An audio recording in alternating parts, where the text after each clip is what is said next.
Hello and welcome back to the Ecuador Insider Podcast. Jesse, Brandon, pleased to be with you on this lovely Thursday afternoon, November 13th. Scorpio season, baby. I know you're big into astrology. Is that what it is? Yeah. What does that mean? It's my birthday. Scorpio season? Scorpio season. Okay. The whole month of Scorpio, whatever. I don't know, when does it end? Probably the 21st, 22nd? So you hide in caves or what? Hide in caves and sting people. Sting yourself and die. That's what it is. That's basically what it is. Nice. Welcome back to the show. Gosh, we have had some spectacular weather here. It's been great. I've been enjoying that a lot. It's great, and it's rainy season, It's right? rainy season, which, no, I mean, a lot of people like, and it is I mean, it's fully greened green up now. pretty good, It's yeah. pretty fully green now. I mean, a lot of people like rainy season better. Really? What do you prefer? Do you prefer rainy or dry season? I prefer rainy season, actually. Yeah, I think I do by a little bit also. There is, I mean, this last dry season kind of sucked. It was, but sometimes during dry season you get those stretches where it's not windy. Right. Because we can get some wind during dry season, where it's, well, really like July, August, we can get some wind, but sometimes you get some dry stretches of dry season where it's not windy, it's not too cold, because it can be a little cooler during like July and August. It's not too, and it's just sunny every day. Right. You can just, that I really enjoy, but we didn't really get those stretches this last dry season. But I think in general, I like rainy season better. Yeah, this rainy season so far has been great, like overall, because it's been sunny like almost every day, every morning. Yeah. And then, the days that, I mean, it hasn't rained really heavily in a few days. Yeah, at it's least. been raining overnight. Or it'll most come of in the nights a little bit. 3 but- or 4 o'clock. Yeah. The clouds will roll in at 3, and then In the maybe it rains a afternoon, little yeah. bit. Maybe we're back to normal here, because that's Dude, I always like how it. it was. I like it. Until the last couple of years. It's good, man. It's good. But Well, no, hey, really quick, guys, we got to do this early. Yeah. If you're watching the channel and you're not subscribed, subscribe to the channel. We would really appreciate it. It helps us out. Give us a like on the video. I'm sure you'll like it. If you don't, leave us a comment. Actually, leave us a comment anyway. Stop right now. Go to the comments. Tell us where you're watching from. Let us know where are you watching this pod from and why. And then seek horse therapy, because it's wild that you're watching this. But definitely, it works really well. Horse therapy. horse therapy is great. It's good stuff. Yeah. But like the video, subscribe to the channel, and if you're interested in checking out Vilcabamba and doing life different and seeing how you can do life in another country and have a blast and enjoy nature and enjoy some amazing food, clean air, clean water, check out the link in the description below. We've got a retreat coming up in January. What dates are they? 24th. The 24th. 9 days. It's a 9-day retreat. Click the link in the description below. You can learn all about it there, or send us a note. We're happy to jump on a call and talk to you about it, answer all your questions. Also, in the description box, there's another link for a GoFundMe page. Our daughters are part of and Fernando, what's up, Fernando? Our videographer, Fernando. You guys all know Fernando. They're part of a folklore dance group that's been invited to an international dance festival in Colombia and Peru. So they're raising some funds to take the trip. So if you feel like helping them out, click the link in the description below for the GoFundMe page. It really helps a lot, guys. Thanks a lot.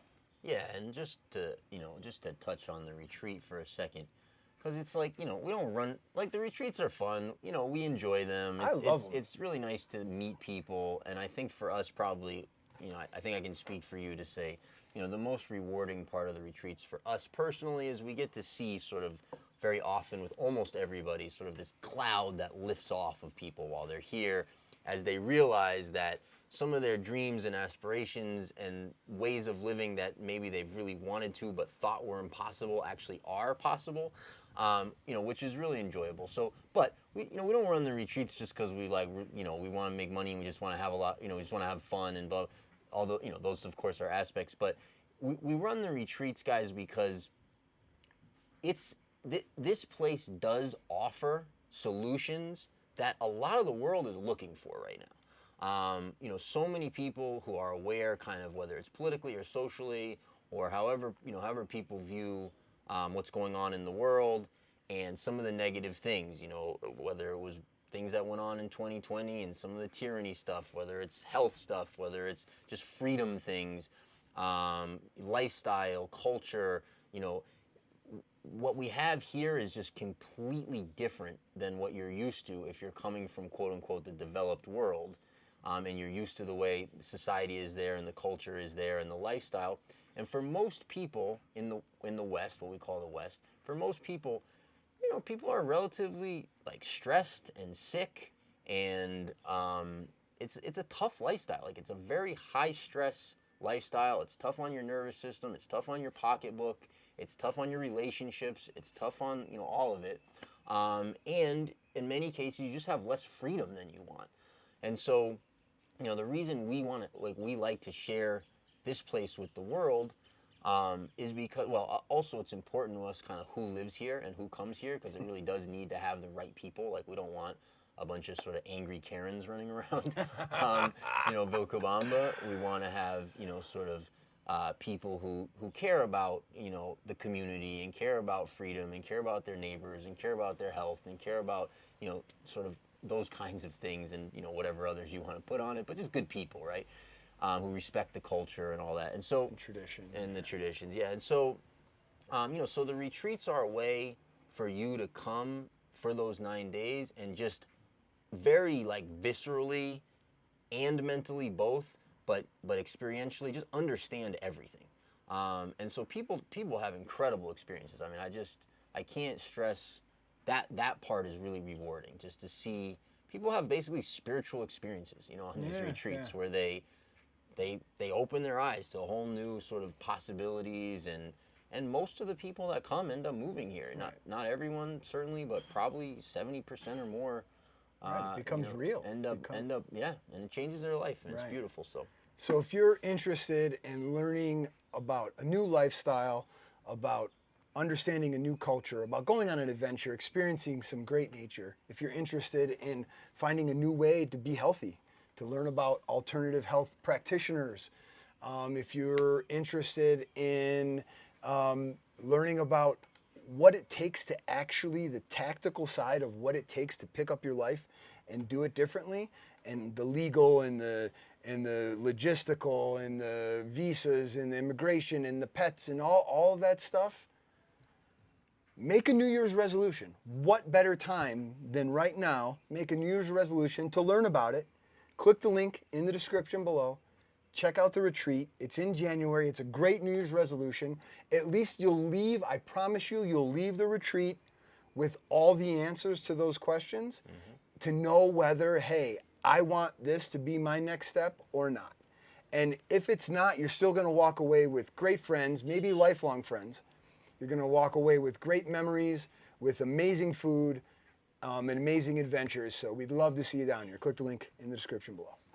And lastly, if you're wanting help moving here, we also have a pretty comprehensive relocation services package, I suppose, for lack of a better word, that we offer. info@abecuador.com, guys. Reach out. We're happy to talk, have a consultation, talk you through it, and chat about it. All right. We did it. We did it. So you want to start with the referendum? Let's do the referendum. I mean, they're voting in like 3 days, I think. Sunday, yeah. Sunday, Friday, yeah, Saturday, Sunday. 3 So days, this pod will come out Saturday. So if you're watching this, they'll be voting on these referendum questions Sunday. So I prepared there was originally 7 questions. Okay. And I don't know, there was something to do where they kicked 3 of the questions out. So now apparently there's only going to be 4. Okay. Based on what I read. And let's give a little context. Yeah, you go ahead. Yeah, so, so Ecuador, tiny little country, I don't know what it's up to now, maybe 18, 19 million people. Tiny little country, most of the population lives in a few places. Half of the size of Ecuador is the Amazonian region, which has 2% of the population. So, and then, most of the rest of the population is either on the coast or in Quito, or Vilcabamba is a little bit, but, that's mostly on, So that's how it is geographically. And then historically, not a very mobile society, so it's a fairly homogeneous society, right? It's a place that families go back hundreds of years in most cases in the areas that they live in. It's a place that has those social ties and bonds in a way that's just hard to understand if you've never lived somewhere like that, which makes it unique, I think, in many ways, because of how much people care about their country and where they live and their families, of course, also, but even their country. Like, it's very important to people. I think that's true to some degree anywhere, but because it's a homogeneous society for the most part, there hasn't been a lot of travel in and out. There hasn't been a lot of mobility in that way. Because those ties go back so far, there's an extra sort of layer and level of importance, I think, that people put, and pride that people have in their country and in their communities and all that. And so when Ecuador started to experience a lot of immigration mostly from Latin America, from Venezuela, largely, and some other places, and then started to have problems with crime, which it hadn't had at all historically, at least in recent history. Started to have problems with crime essentially in 2020, and issues with cartels and cartel violence and the proliferation of that. And without getting into that too deeply, this is on top of people's minds now here in the country, Ecuadorians, who are watching sort of a very different landscape in their country than they have experienced their whole lives or experienced previously.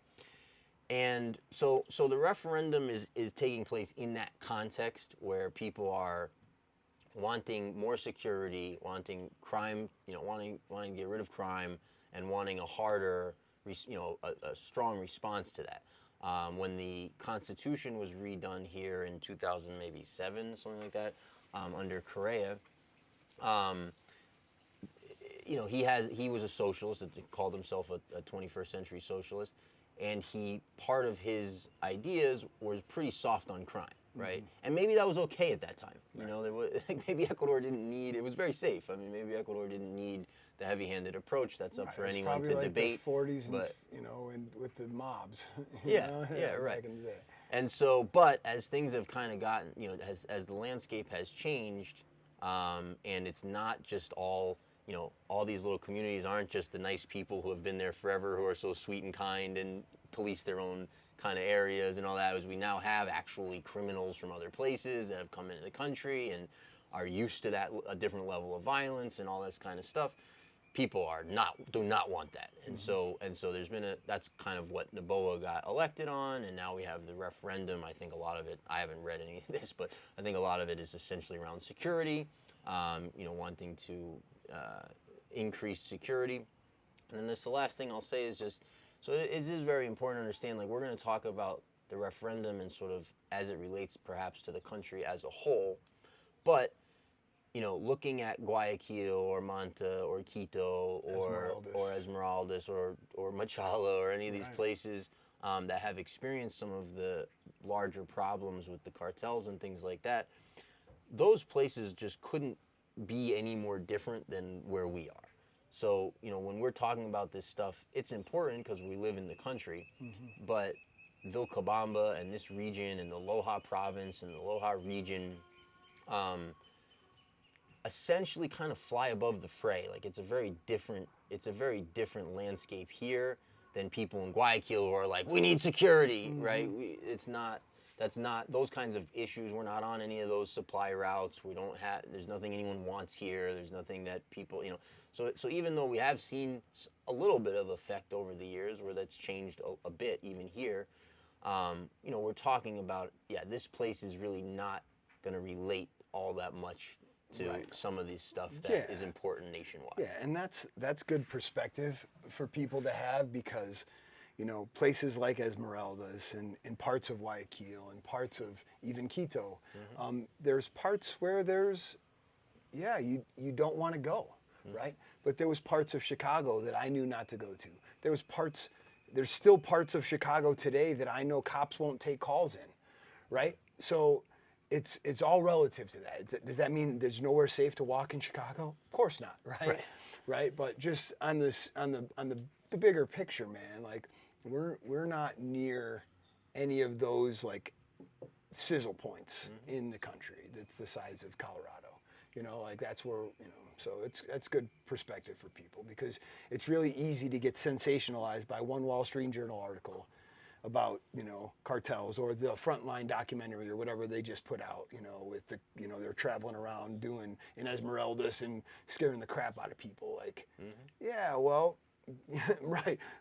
Go to Chicago, go to Detroit, go to Baltimore, go to any other city and go to the worst parts and you'll feel like that. Yeah. There too. Well, not only go there, but to your point, watch a documentary on it. Right. You're going to be terrified to go there. Right. And you can go. Right. You can go to Baltimore and Chicago Yep. and all these places. Yep. But if you were to just watch a news story on it or a documentary, you would think, the whole place that is... that it's a war zone and you Yeah. can't step foot in there. And so, Yeah. All right. Shall we hit the referendum? So here's how I prepared this. So I'm gonna read the question. Okay. I'm gonna give you the a couple of bullets on the yes side, the no side.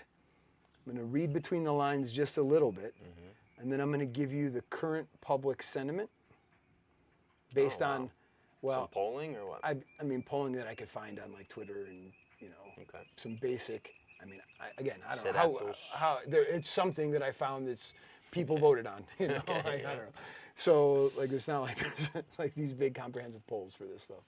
But I found there some. might be. No, I found some. No, I found some. Yeah, Yeah. But I mean, it's not like I don't know. Like, Right. Who knows? I mean, who knows how much you can trust polling, period, Exactly. anywhere. Right. Yeah. So I'll give you the summary, the yes side, no side, read between the lines, the current sentiment, and then I want you to tell me your perspective Good job here. and Put my screen down. whether you think what you think the outcome is going to be. All right. All right, you ready? Take this All right. with a grain of salt, folks. Question 1, foreign military bases. Yeah. Should Ecuador eliminate its constitutional ban on establishing foreign military bases or foreign military installations on its territory? So here's the yes side.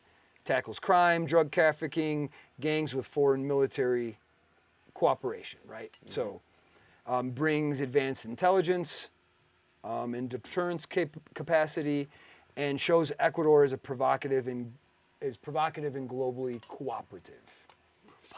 Proactive, sorry, proactive and provocative. Ew.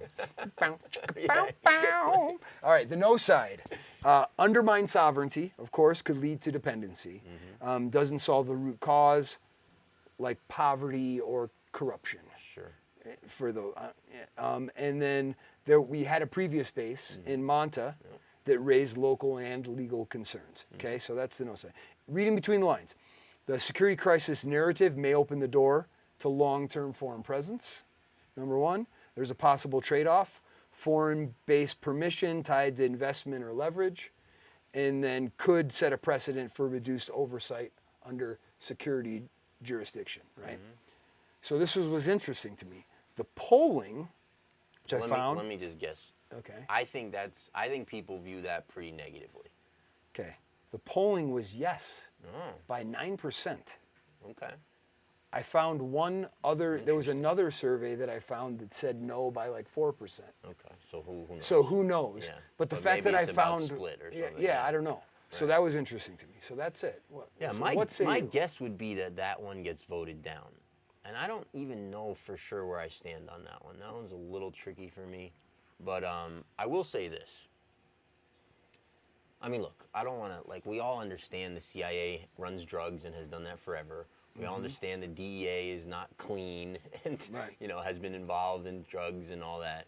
So I don't want to sound like I'm, thinking that the U.S. intelligence services are clean and the U.S. Right. military doesn't have any, of course.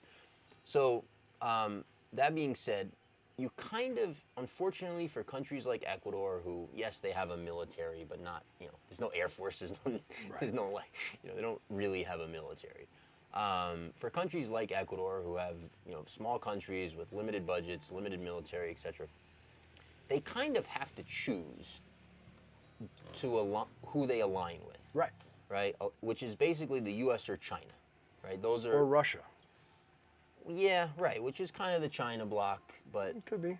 but it's like they basically have to choose who they align with. And so when I got here in 2013, Korea had reversed course from being aligned with U.S. interests to being aligned with Chinese interests.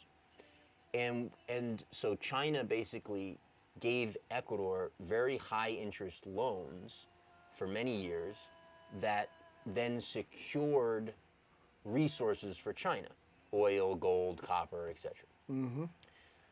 very unfavorable terms as well Right.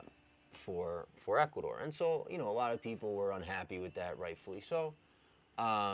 Okay, so now when Lasso got elected in 2020, I guess,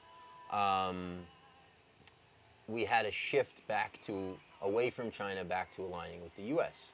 So the U.S. under Trump, I believe it was, or definitely, yeah. Or actually, I don't know. I thought it was under Trump, so maybe it was more recently, but either Trump or Biden, I'm pretty sure Trump. The U.S.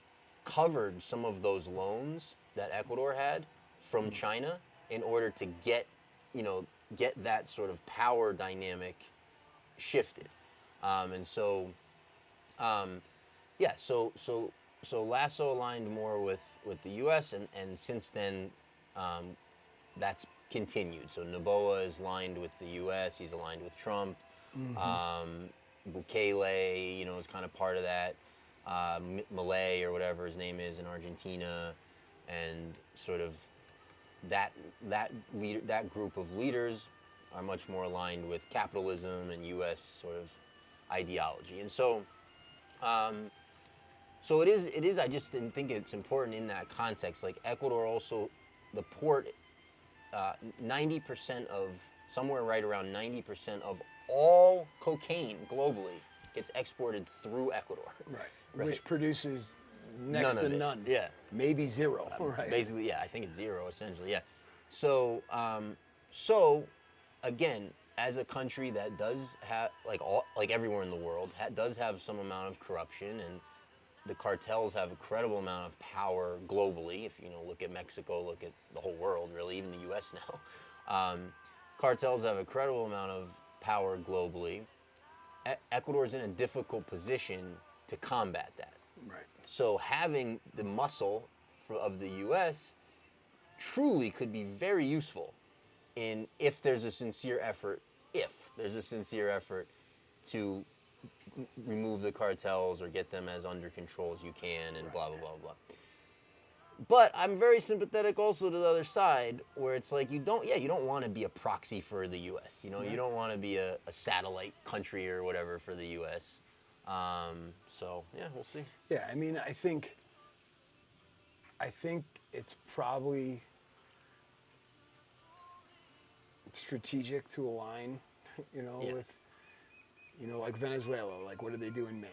Their president aligned with Russia, right? They had like a strategic agreement to have a strategic partnership that the Kremlin's helping the Venezuelan military, right? So, all right, well, if that, I don't know, and you start thinking about that kind of stuff, like, well, that's right over here, all right, and then you see how strategically located Ecuador is.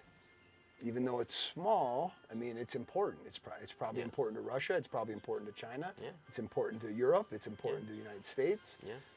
It's important to the cartels. It's important to the cartels, which is part of all of those. Important to me and you. Yeah. So, okay. So you think... If I had to get... if you hadn't told me the polling, I would say that gets voted down. If I had to vote on it, I would probably reluctantly vote yes. Okay. Interesting. All right. Let's go to the next one. So question 2, eliminate state funding for political parties. Should the state remove its obligation to fund political parties?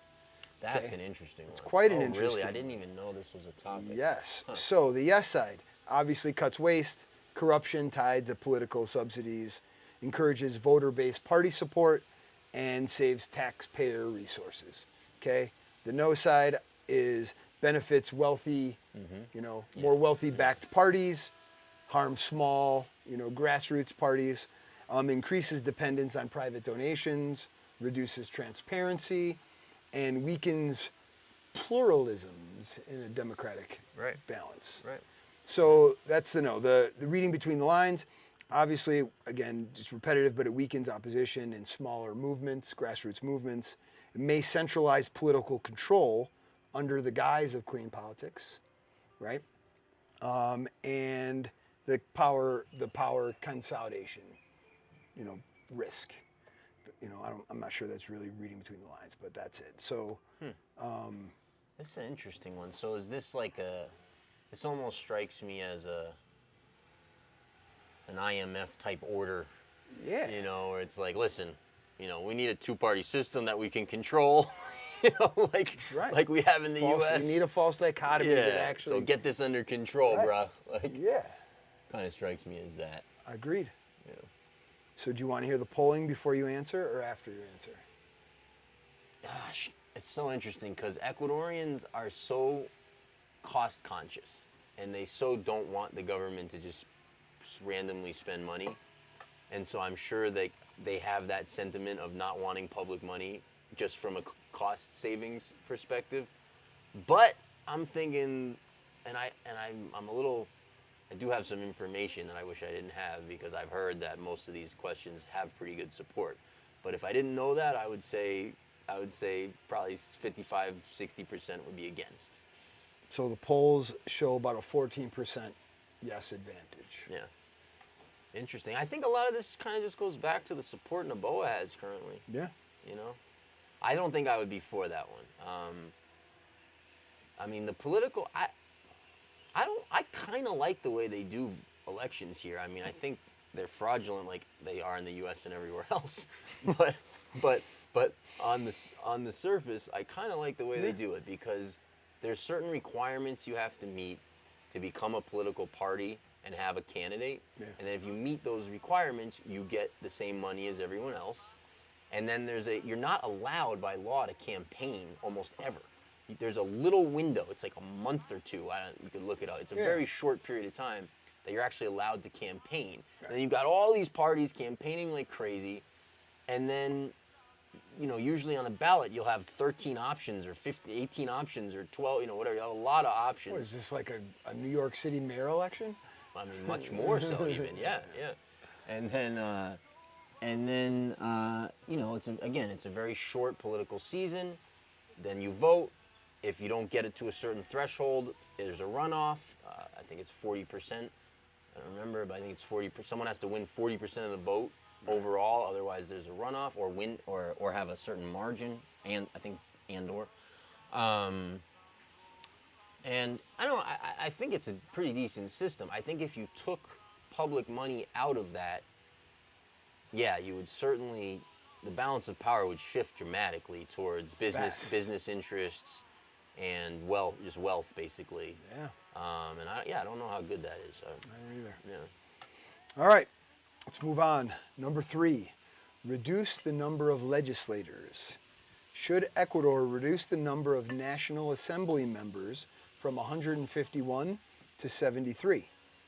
So here's the yes side. Streamlines government, reduces costs, increases potential efficiency, addresses public frustration with bloated politics, simplifies the legislative process just by... I mean, it seems like a add-on question to the last one almost. Right? The no side, less representation for regions and minorities, right? Reduces oversight and concentrates power, and it may silence local voices, right? So paired with other reforms, this could shrink opposition power.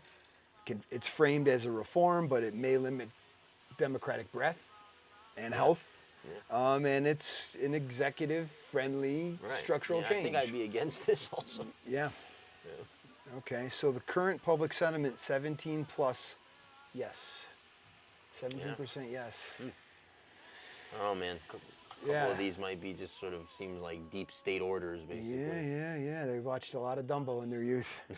Or not enough. Which one? Right. Yeah. Okay, question 4. So this is the final question on the referendum. Convene a should Ecuador elect a constituent assembly to draft a new constitution? Oh, wow. Yes. So the yes side updates outdated 2008 constitution, resets the system and institutional crisis, promises modernization and new rights frameworks. The no side is could weaken institutions and concentrate power, may erode environmental or indigenous protections, and there's a risk of an elite, wealth-driven, rushed process. So reading between the lines again, it allows current administration to rewrite the rules in its favor, uses a crisis narrative to justify a structural overhaul, and the long-term shift of balance and power by eliminating, the rapid growth of opposition. So this is interesting. So I think the redraft of the Constitution issue is really the biggest aspect of the security component, really, that we're talking about, because the government is restricted in terms of what they can do as a response to security issues based on the Constitution. Now, I'm very surprised here. I hadn't looked at any of these. I didn't know it was on the referendum. I thought I was going to be in favor of most, if not all of them. I think the only one I'm marginally in favor of is the U.S. base. Right. I actually think it's rewriting the Constitution. It's just not writing the whole thing. True, exactly. Yeah. I think that actually Ecuador's Constitution is really good. A lot of it is. A lot of it's really good, and I don't think I would open that up for. I mean, look, if you want to make the argument that you trust Noboa, which I think, which I'm in favor of Noboa, but I don't trust him at all.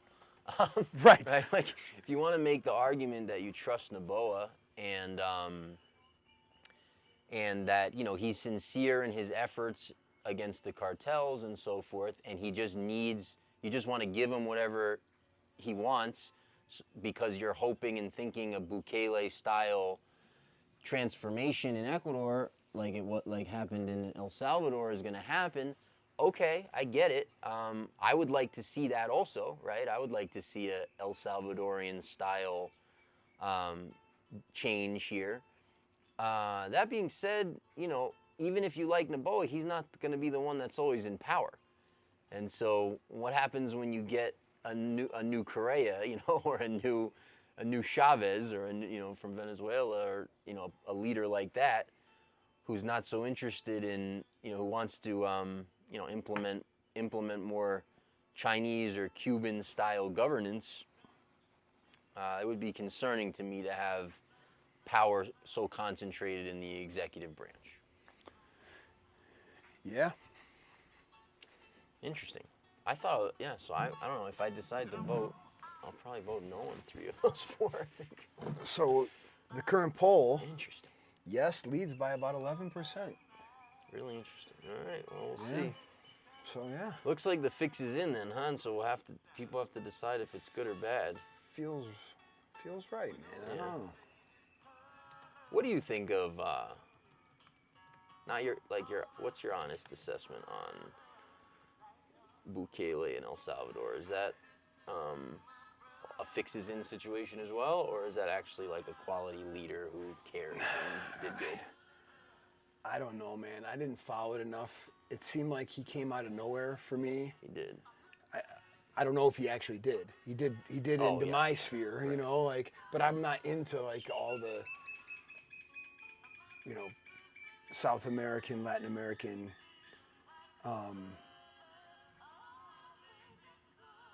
politics, I haven't been until much more recently. I think it's more of the fixes in. I think there's, again, I think it's both, because I think good things happen out of that. Just like we can disagree with a lot of things Correa did, but guess what? You've got infrastructure, you've got roads, and you've got internet, and you've got bridges, and you've got ports. Right. So there are some great transformational things that I believe are a positive, net positive, that were a result of that. So same thing with Bukele, same thing with Noboa. It's just, where does the funding come from? Like, I know, obviously, the U.S. government gave Bukele a loan. IMF gave Bukele a loan.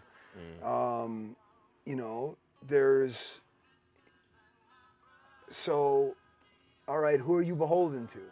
Right. The IMF kind of owns everybody in a way. Yeah, and that's not good. Right? So, I mean, are the things that Bukele's doing with the loans good? Yeah, I think a lot of them are. I've never been to El Salvador. I know people that have come here that I trust, that have visited and have nice things to say about it. Yep. But I mean, I don't know anybody that lives there personally. yeah, like look, like just to take El Salvador, right? So El Salvador in 2015, it's a tiny country. Yeah. El Salvador in 2015 had 6,656 homicides. That's a homicide rate of 18. No, sorry. That's a homicide rate of 106 per 100,000 for the whole country. So, I mean, that's unbelievably violent. I mean, it's like, I Right. think, yeah. In 2025, as of November 10th, so as of 3 days ago, they've had 72. Right. So over 6,500 to probably finishing the year around 75 homicides, or a rate went from 106 in 2015 to 1.39 estimated for 2025. Yeah. Right. So is that good? I mean, well, that's certainly good. Sure. Yeah. Right. Right. Yeah. Right. So, but it was funded by the IMF. Right. Okay. Oh, and that's always the yeah. Sorry, go ahead. Right. So I mean, so is it good? Right. Right.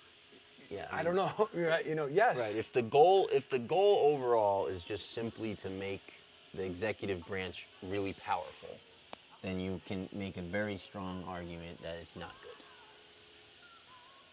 Yeah. I don't know that I feel that way. I'm just saying, yeah. I mean, they have control of the country at a very strong level. So, all right. Well, we'll see what happens on Sunday. Yeah. I got an interesting. I thought that's funny. I thought there was all these security questions on there, and It's just those four, as far as so it's really just saying. Basically, he's just saying, give us more power. Yeah. It's basically just that. It's basically just give us more power. Trust us, give us more power. Well, it's even. Which Ecuadorians are so untrusting of politicians. I'm a little surprised. We'll see what happens. Well, and the fact that they have the tricky little, you know, it's kind of like U.S. base, which would rewrite the Constitution, but then can we rewrite the whole thing too? Right. You know, like. Yeah, and that. Yeah. It's like. Yeah. Yeah, man. You want security, but at what price? You know, I don't want a digital ID, Brandon. Nor I, my friend, nor I. So I'm at the pool the other day. I'm at Piscina? La Piscina. I'm at Molino Tropical Yeah. with my daughter and my two boys. Didn't it rain that day? No, that's part of this story, man. That's part of this story. Yeah. Yeah, good It story.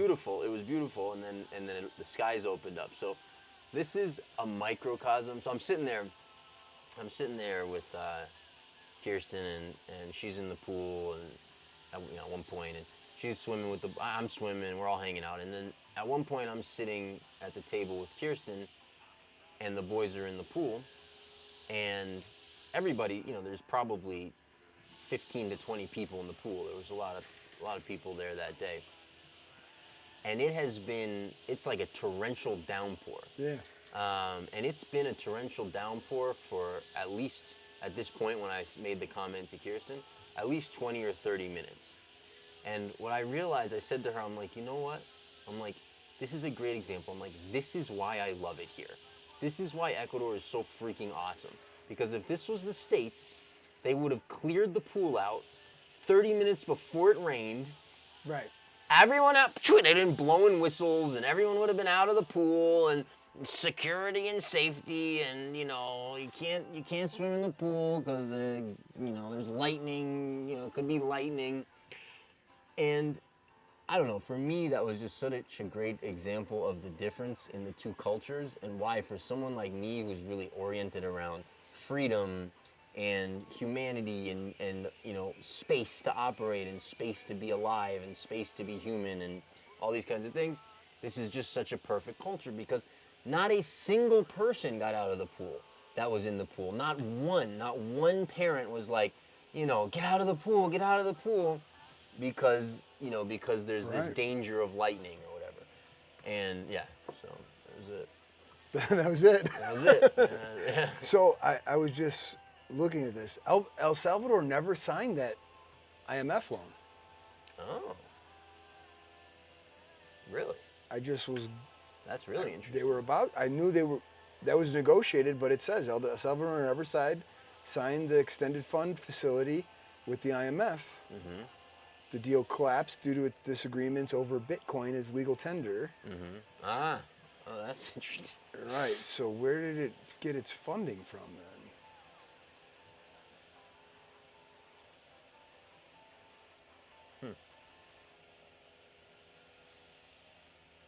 To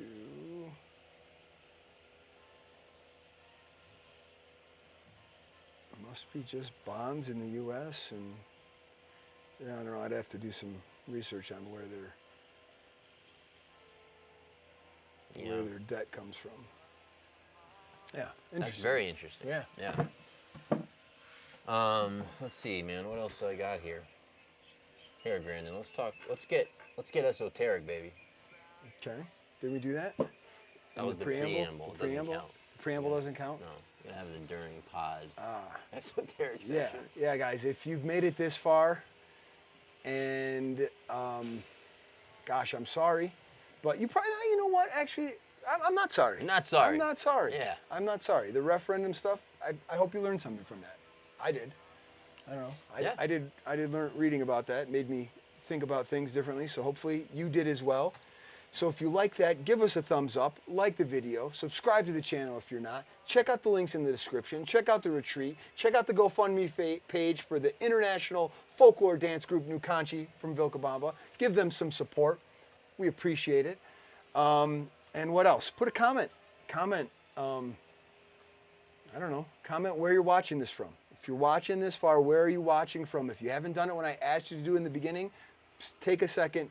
Pause right now. Get it together, folks. Get it together. Put it in there where you're watching from. Let us know. We'd love to know where you're watching from. And if you want to watch in the preamble that will come after this, Jesse talks about his childhood traumas with the movie Dumbo. I mean... You're not actually lying. That's actually a true statement. I know. I want it to be it's such a good joke that it's not like that's a joke that I would have. Yeah, it's not. It's actually just not a joke. You didn't make it up. I didn't It really make it happened. Up. Yeah. So, check it out. So what do you think, Brandon? What do you think about this time we're in, man? We got. You're always a little, and I don't know if you'll admit this on the pod. We'll see. But I mean, are there things I don't admit on the pod? But you're always a little bit more towards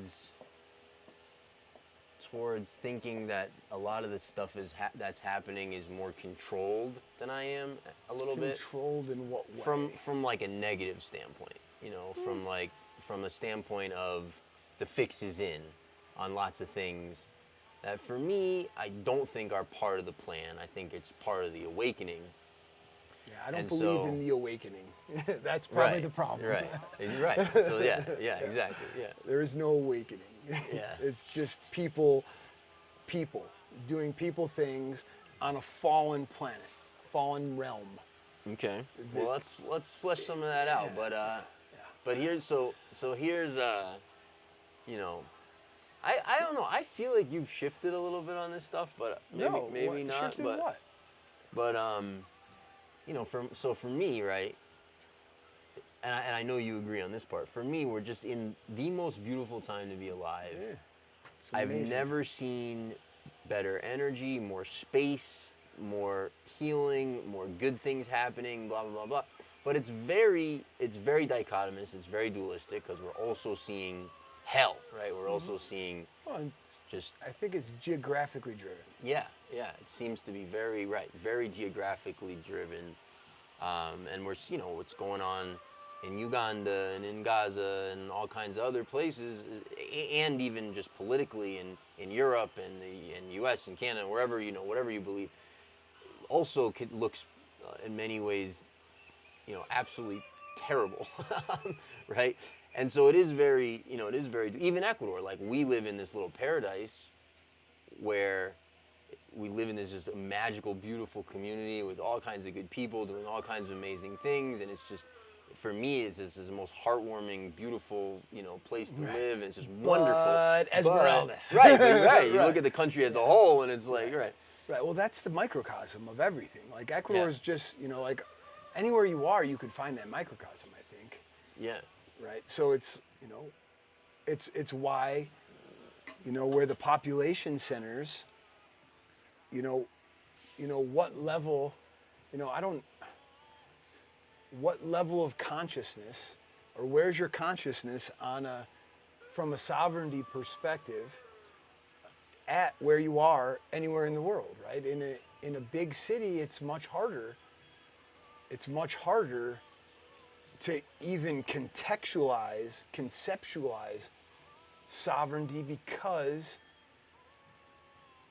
your day-to-day life, your actions, everything is like a transaction involving something else, like involving what's the opposite of sovereignty? Like Slavery. I mean, but that's not the right word. But it's like, you're in the Control- city, control you're not net, growing, control right? grid. You're relying on other people to provide sustenance. Your Dependence. Dependence. That's the word, right? So it's hard to think how sovereign am I? Because I can walk, in one sense, I can walk down the block and go to the gym. I can walk down the block and go get bread from the store. I can walk down the block and go buy food from the 7-Eleven. I can walk to this restaurant. I can walk to this part. So am I sovereign? Am I autonomously? In my 15-minute city, I'm very sovereign. Right. So from a consciousness or moral, or I don't even know, lifestyle perspective, all of those may be blended. Where is that at, right? Because you can feel sovereign there, but the next level sovereignty, like the bigger picture esoteric sovereignty that I think you're talking about, and one that I care about, I can see why folks that live in those places, in the big cities where the population is, vote for referendums against their own sovereignty, like we might see here Sunday, Right? So what does that say about, if that's where the population centers are, what does that say about consciousness, or the state of consciousness for the species? Yeah. I don't know. Good questions. Right. And the piece for me is that I don't care. It sounds heartless. Yeah. I don't care. Yeah. I mean, I do. I wish I had I'm not a person that thinks like we just float through the planet and have no impact. I think we do. Yep. And I think we can have influence, and I think we can help set currents and direction, and energies and all of that. I believe that. That said, I don't think it's my job. I don't think it's our job to fight everything and fight against that. And yeah, I think, and it goes back to some of the, the conspiracies, is like, all right, shining a light on it. Like, I'm okay shining a light on the darkness on that. Mm-hmm. I don't need to fight it. And I think places like this doesn't, choosing to live in a place like this where you don't have to fight that on a daily basis, for me, allows me to be able to in a way indirectly fight it more, because my energy is not so competitive, so much focused on feeling like oppressed and having to like protect against that, living in the city, living in the West where I used to live, where now I don't have to do that. So I think my influence, my energy can impact the current differently here, right? So it's not an intentional like, hey, paddle this way, shield this. Right. Do you know what I'm trying to say? 100%. So I think for anybody that wants that, like this, places like rural Ecuador and rural places, there's many rural places, but particularly this place because of the climate, the underlying culture, the homogeneous culture. I don't think that's understood as much as how beneficial that can be for a non-combative day-to-day life. Yeah. You know, and then the beautiful nature, and then the history and the energy and the, you know, the ancient civilizations and all of that's here, man. Yeah, that's what's different for me, and that's I don't know. I don't feel like I need to seek ascension. You know that I don't think I don't evolve. I don't think humans evolve in that way. In what way? Ascending. I don't know, whatever way you think. Whatever way I think. What describe ascension for me, and I'll tell you Well. if I think that humans do that. Yeah, well, I mean, I think it's not any different. It's just misunderstood as what the Bible talks about with the rapture. It's just that's misunderstood as to what it is. Yeah, well, what the Bible says about the rapture? Yeah, like that concept is just another way of talking about ascension. What do you mean, people being snatched? Well, you know, the Bible, I know we shouldn't get too far into this, probably, but, you know, it's depending on what you believe, of course, on all that stuff. And whether you believe how much manipulation you think there was and wasn't, and blah, blah, blah, blah, like whatever. But you know, but if there are certainly people who take the Bible very, very literally. Mm-hmm. I'm not one of those people. Mm-hmm. I don't have any, that's fine. Like, everyone has their own interpretation and beliefs of everything. I'm good with anyone's, really. But, you know, but if you understand it a little bit more as, like, teaching through parable and metaphor and trying to open your mind to concepts and things that really are much more internal. They're not so much like the 3D physical, like, you know, do this kind of thing. It's more so trying to give you concepts that if your consciousness is at a certain level, you can do something with. So the idea, so I think I view it as sort of that as an example, right? Where, and I only brought it up just to say it's kind of everywhere. Like, that concept it's not this weird new age concept. It's what concept? Ascension. It's no, it is a weird new age concept. Okay, but not if you view ascension as talking about the same thing. I'm sorry, the rapture is talking about the same thing. The rapture. Right. Then it's a very old concept, right? Well, yeah, the rapture talked about people being snatched off the planet. No, I understand. Out of the realm. I understand, So but is you're that saying that's a metaphor? I'm asking. I don't know. You're the one saying it. Well, I don't know. right. I mean, I know my opinion. So you think it's a metaphor? I mean, I think it's real. It's just not physical. It's not like there's not going to be like a beam of light that's like, you know, Yeah, like, you're out of here. Like, I don't believe that. Right. You know, but I totally believe that there's a state of consciousness. I believe all of our states of consciousness change our reality all the time. Sure. Yeah. So the concept that your reality could shift out of this dimension or this experience into this other, and that could happen collectively, I'm fine with that concept. Could happen collectively. Yeah, like it could, like, yeah, like people could shift at the same time, kind of thing, into a very different experience. So I think that's what essentially. I think that's what they're talking about about rapture, and I think I could explain it a lot differently and a lot better. But if just using this example, that's kind of what ascension is, right? It's simply reaching a point in your frequency, in your evolution, and like just you as a human, like in your looking through, you know, you inside looking through your eyes as a human, where there's less and less darkness, there's less and less judgment, there's less and less, you know, that really, which then allows for higher and higher frequencies to come in and you to live in a different place where you're not angry and you're not judgmental and you're not just scrapping for, you know, in this sort of scarcity mindset. It's traumatized, yeah.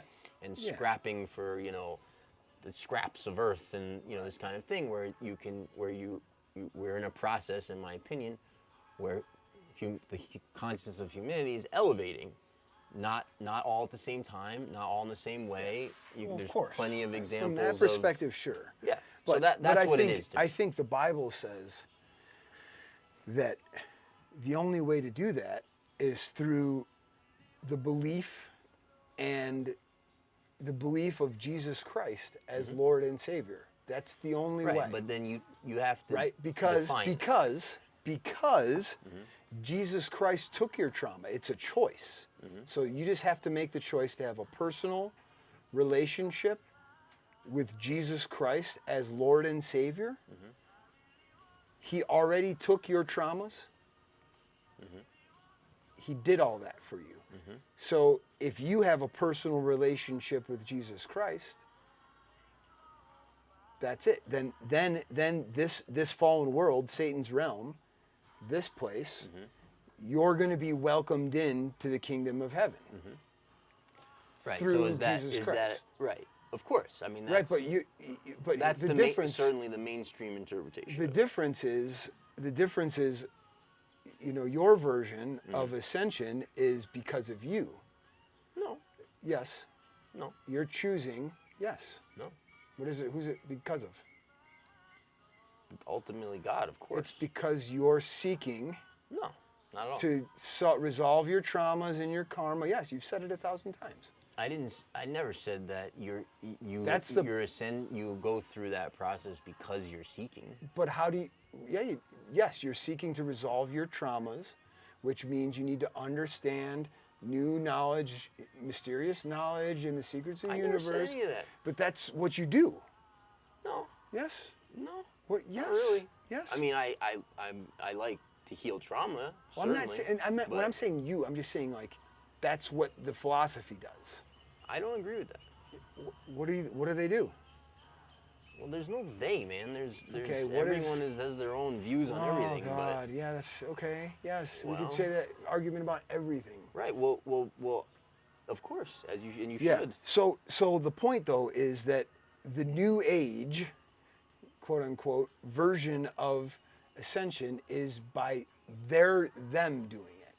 Them ascending, they're elevating their conscious, they're resolving their traumas, they're healing themselves to ascend to another level, whereas I'm just saying what I think that's what the philosophy is. I don't know. There's 1,000 different New Age, niche, just like there's 1,000 different versions of Christianity and 1,000 different takes on Buddhism and Judaism and all that. But I think one of the core differences for me is that, and that really appeals to me, is it strips the hubris and the ego by saying, "Hey, it's not me." Right. Exactly. Which that for me, Jesus Christ, that argument holds more weight than I'm going to resolve my own traumas. I'm going to resolve my own... I think it's a false dichotomy, but I certainly agree with you. Well, that's what we're talking about, those two things. No, what I'm talking about. You just talked about like the rapture and relating that to New Age ascension. That you don't want to call New Age. Yeah, well, I think New Age, like many of these terms, was one of those terms that was created to discredit. Why? Similar to conspiracy theorists and stuff like that. Discredit? Yeah. Why is it discrediting anything? It's a new age of thinking. A new age. It's become like most quote New Agers. First of all, you can almost not find anyone who would describe themselves as a New Ager, which is interesting. But like most people who I would look at and say, okay, this is a New Ager, like I'm not really in alignment with a lot of that stuff. So yeah, I don't really know even what that means at this point. But I don't think the dichotomy the distinction or the sort of juxtaposition that you're drawing, like I don't agree with that is the juxtaposition, where it's like it's either you believe in an external God and that it's through this God that you go that whatever happens happens, versus it's Well, me. it's not whatever happens. Versus it's me and I'm doing it, and like I don't know. I don't have that. I don't know where that comes from, or like what. That doesn't resonate with me in terms of. I mean, I think for any human on Earth, I mean, you could almost, if you're going to define it that way, which you can, then I'm not defining anything. I'm just saying you made a statement that's saying it's just like the Bible and the rapture. That's ascension. well, I was using that as an example because you But asked that's what not it what the is. rapture is in the Bible. Well, it depends on your interpretation.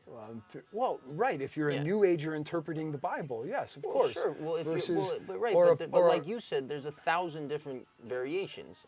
I mean, that's no one would disagree. Well, Christianity means that it's based on the belief of Jesus Christ. Yeah, but what does it mean? Christianity. Like to some Christians, that would mean the most 3D fundamental. Like every word is exactly as it's spoken, as it's written, and it exactly took place this way, and it's all completely 100% of course. fact, and it's 3D, and it was physical. And some people believe that, and then 1,000 gradations in between, all the way to someone who thinks it's all metaphor, it's all teachings, it's all it's all consciousness. It's pointing at things, Sure. and it's pointing at trick blah blah. So Right, but the fundamental difference is that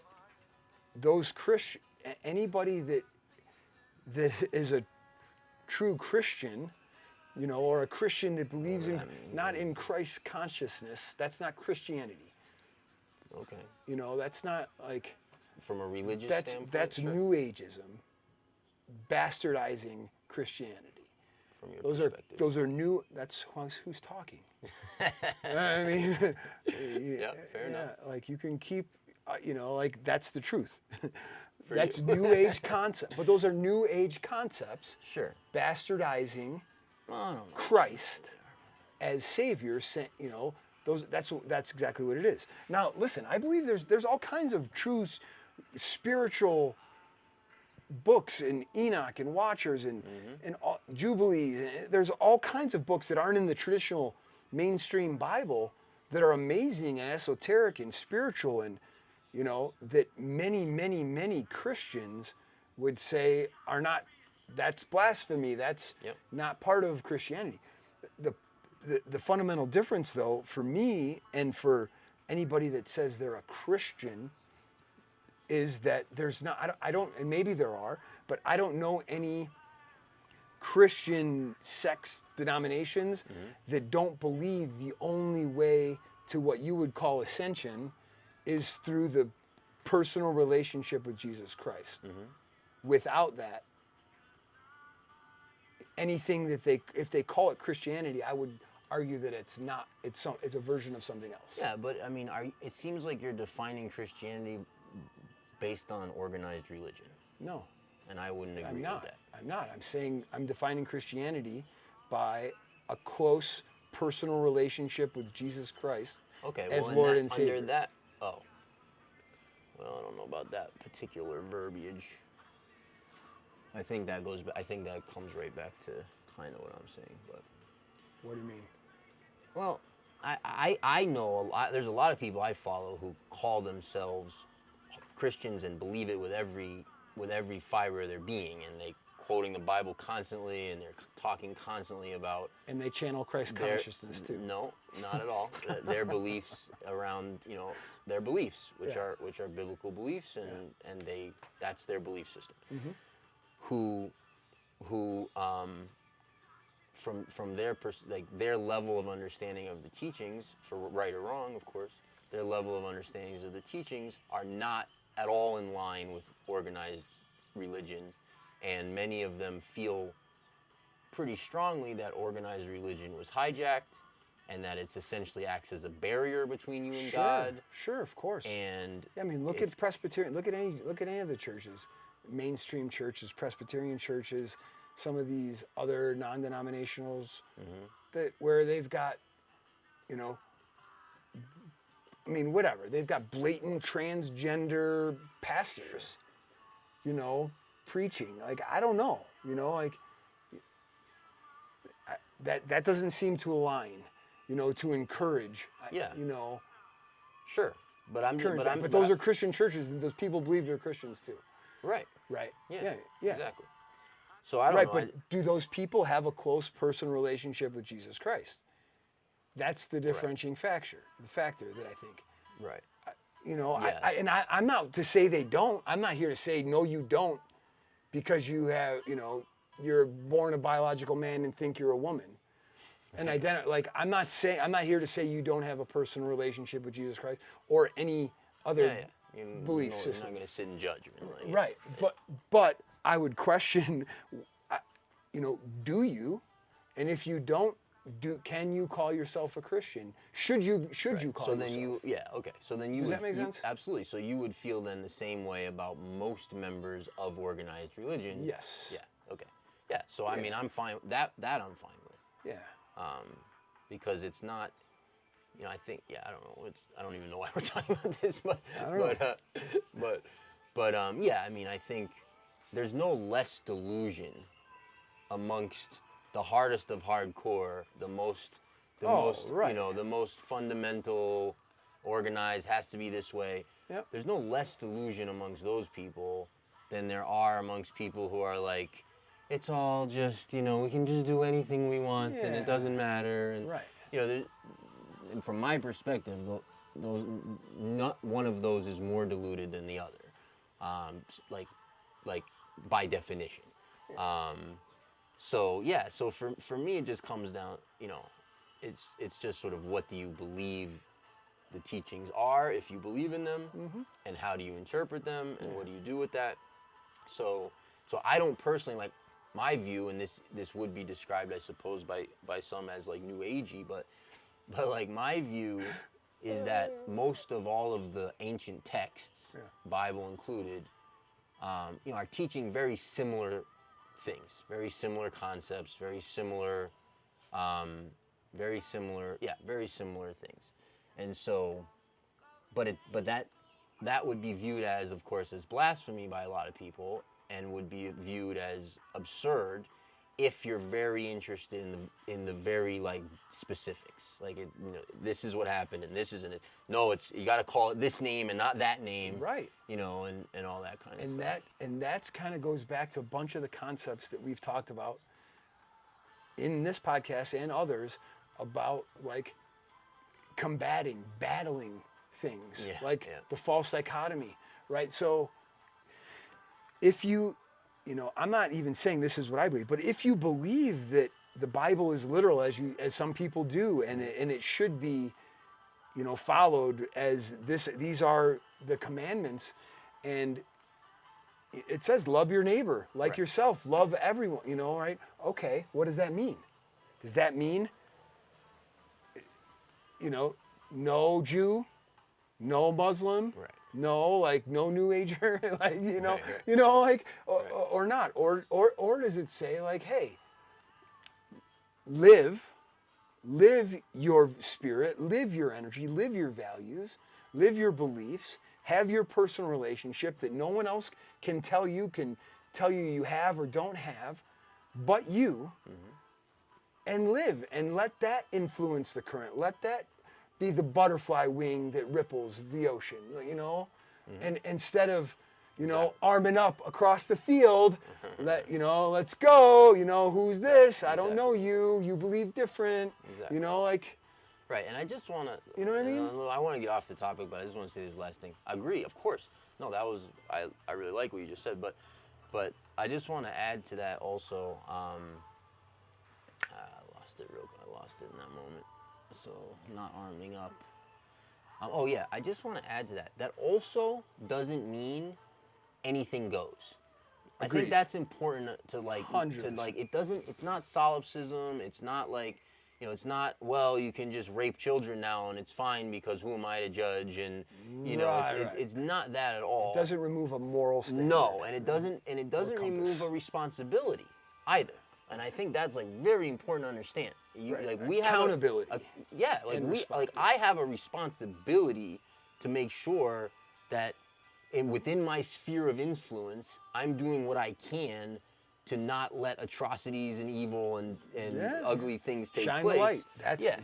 And so it's just, I just think that's, you know, it's just important to not hear things that are not being spoken, Right. as if part of what you were saying leads into that, of this just anything goes and it's all fine and there's no Right. morality and there's No, no values no, and that's- who am I to step in because That's a I'm just a slippery slope. peon, and like Right. no, like not at no. all. No, Yeah. you got this perfect shirt, man. The ant and the grasshopper. You're not just a peon. You Right. know, you're not just like there's power there, right? And the shining the light, like it's okay, and not in a like social justice warrior Karen No. way. You know, like that's like the opposite of what I think you're talking about. Shining the light. That'd be like a way of shining the light, but not a different. That'd be a Right. different I mean, version. maybe shining it on yourself, but yeah. Yeah, right. But well, here's what here's the, you know, I don't even know how we got into Christianity, but here's how I. It's good. It's good. Here's what I wanted. Enjoyed it. No, yeah. Here's what I wanted to bring up. You're So such a new ager. It's so funny that you got triggered by that. I got triggered. A little bit, yeah. I mean, You started responding. Definitely no more than you did. You started responding with, in your opinion, in your perspective, in your opinion. Well, I'm the one talking. Yeah, that's like a clear, like fair, that's fair. subtle. That's fair, Yeah. that's fair. All right. No, so what I wanted to get into was, you know, I was talking about just like this time we're in and how beautiful it is. Yeah. When you decided to talk about the Ascension and see if you could nail me down on that, which I don't think you did, but Well, I wasn't trying to nail you down. well, not in a bad way, but anyways, but I didn't crucify you. So no, what I'm just so blown away with, like blown away by, other than in relation to what I was talking about, just in terms of the beautiful time and all the blah, blah, blah, what's available, is just the level of exposure. And you know, this idea that I remember reading about pretty extensively in like 2010, 11, 12 about the apocalypse and the great, you know, what that actually means in terms of its Greek root, and Everything will be revealed. Everything will be revealed, and this exposure and this time that we were gonna live through, and it was like now, it was soon, and I remember thinking like somehow it resonated with me, but also made no sense kind of then, you know, and to be right in the middle of it, and I just jotted down some. It's pretty awesome. It's pretty awesome, and it just, you know, it's like the conspiracies have gone mainstream. Yeah. You know, when I was telling my family and pissing them off very stupidly because I was pushing my ideology on them, which was a terrible mistake, but when I was telling my family, you know, about geoengineering and about that stuff, Yeah. in the mid 2000, you know, 10, 11, 12, you know, now that there's like 30 states that have Everybody knows what a chemtrail is everyone now. knows what it is. There's a documentary on Amazon. Yeah. Tucker Carlson's covering it like extensively. One of just many examples. You know, whether Israel and like all the stuff with Charlie Kirk and how it's like they can't cover it up.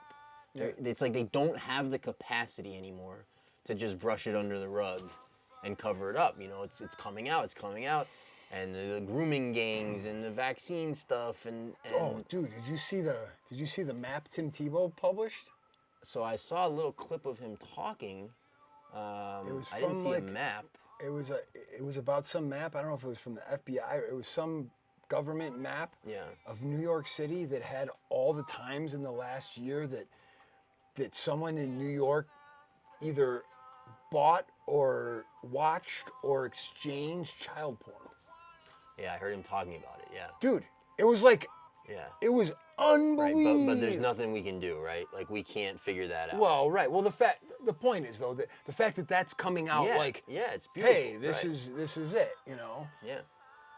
So, Oof. anyways, Yeah. that was where I wanted to go. No, that's everything, man. That's like, it's also a slippery slope too, because you can, you know, we've talked about this before, but where you know, depending on where you are in your, you know, on your journey in this realm, Yep. you know, those red pills like this can have a cascading downward spiral effect if you allow it. You know, like you can go deep down these rabbit holes when you start questioning everything, when you start questioning, and it's a freaking Betty Crocker recipe for disaster.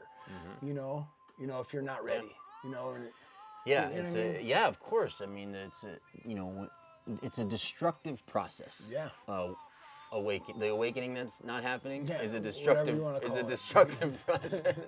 I mean, it's not. I wouldn't call it an awakening. All right, that's all I got. Yeah. I'm done.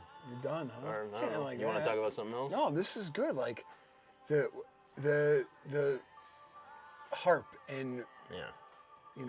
manipulating Aurora weather, Borealis. Oh, manipulating yeah. weather, Right. and Huge. manipulating hurricanes and manipulating storms. Like that's all real. Like people are now realizing, holy cow, what's harp? Go look it up. Go look it up. You want to know why you saw the Northern Lights in Northern Illinois? Go look at harp. Vermont. They may or may not have enhanced the lights so that you can see them with the naked eye. Yeah, and the weather stuff with the smart cities and it's bad. Like where they're taking places out. Yeah, I mean, go look. There's a study in like Alaska from 2023 where they talked about enhancing the Aurora Borealis or whatever, synthetically with harp, right? And what is harp? It's through frequency, right? Yeah. It's manipulating frequencies. They're manipulating storms. They're seeding clouds. They're strengthening or weakening storm systems. And Like directing them as well. This isn't a theory. They're actually doing it. They're telling you they're doing it. They're studying that they're doing it, and it's all there for you to see if you want. Right. Right? Like what happened in Jamaica recently? We talked about that. What happened in California? What happened in fires and earthquakes as well as part of that story. I think it's much easier to connect the dots. Just don't connect them in a loop, because down that spiral, it's tough to climb out of at this point. Yeah, so I mean, the takeaway for me, which I know you agree with on that, is it's just put your attention on what you can control. Don't get caught up in putting a ton of importance and energy and brain power and allowing it to affect your state about stuff that you can't control. Right. Not because it's bad to know about it, Right. but just because there's nothing you can do, and it ends up literally just being an energy drain. Amen. It doesn't. That was perfect. Yeah, it doesn't matter how much you know, if you can't change it. Right. It's just sucking your energy. Right. We're not stopping the international drug cocaine trade from the ports anywhere in the world to being imported anywhere else in the world. Like, I'm not doing that. You're not doing that. Like, man, and at the end of the day, I'm not even sure I'm the one to say, don't go blow a line if you want to. I don't even know if I believe it. You know what I mean? Like, it's terrible, but no, I just mean like, all right. No, I explained this one. No, like, who am I to say that don't? All right, this is who are you to control anybody? Yeah, or judge or control. To judge, like, hey, you want to do that? Go do your thing, man. I mean, obviously, I'm not gonna champion it, right? But I'm not gonna be like, dude. No, I'm not going to be the war on drugs. I'm not going to be the war on anything. Well, because it doesn't do anything. Right, but that's the concept. It is the concept. That's the whole concept. The war, the combating, the false dichotomy, the delusion of control, the delusion of impact, of influence. And I think that comes back to hubris and what, I've got that's where the social justice warrior, Karens, which is such a trap. Don't get, right? That's the piece they're missing. 100%. The whole self-righteous, I know, and I have the answers, right? And I'm gonna tell you all about it, and I'm gonna and I'm gonna judge you if you disagree. Oh, it's exhausting. Yeah, it is exhausting. And that's what, in my opinion, exemplifies mainstream religions. Going back to what we talked about, like that's. I mean, it exemplifies belief systems in general. Belief systems, yeah. Yeah. You know what I believe? Tell me. I believe that Vilcabamba, Ecuador is freaking awesome.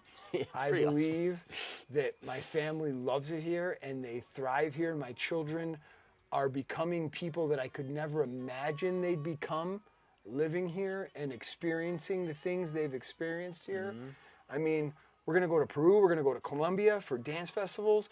Quinn's getting invited to Spain for soccer. Like, these things, it's like every day I wake up and there's something else I never thought I would see dotted on my bingo card. But here we go. Here we go, man. Yeah. How awesome is that, dude?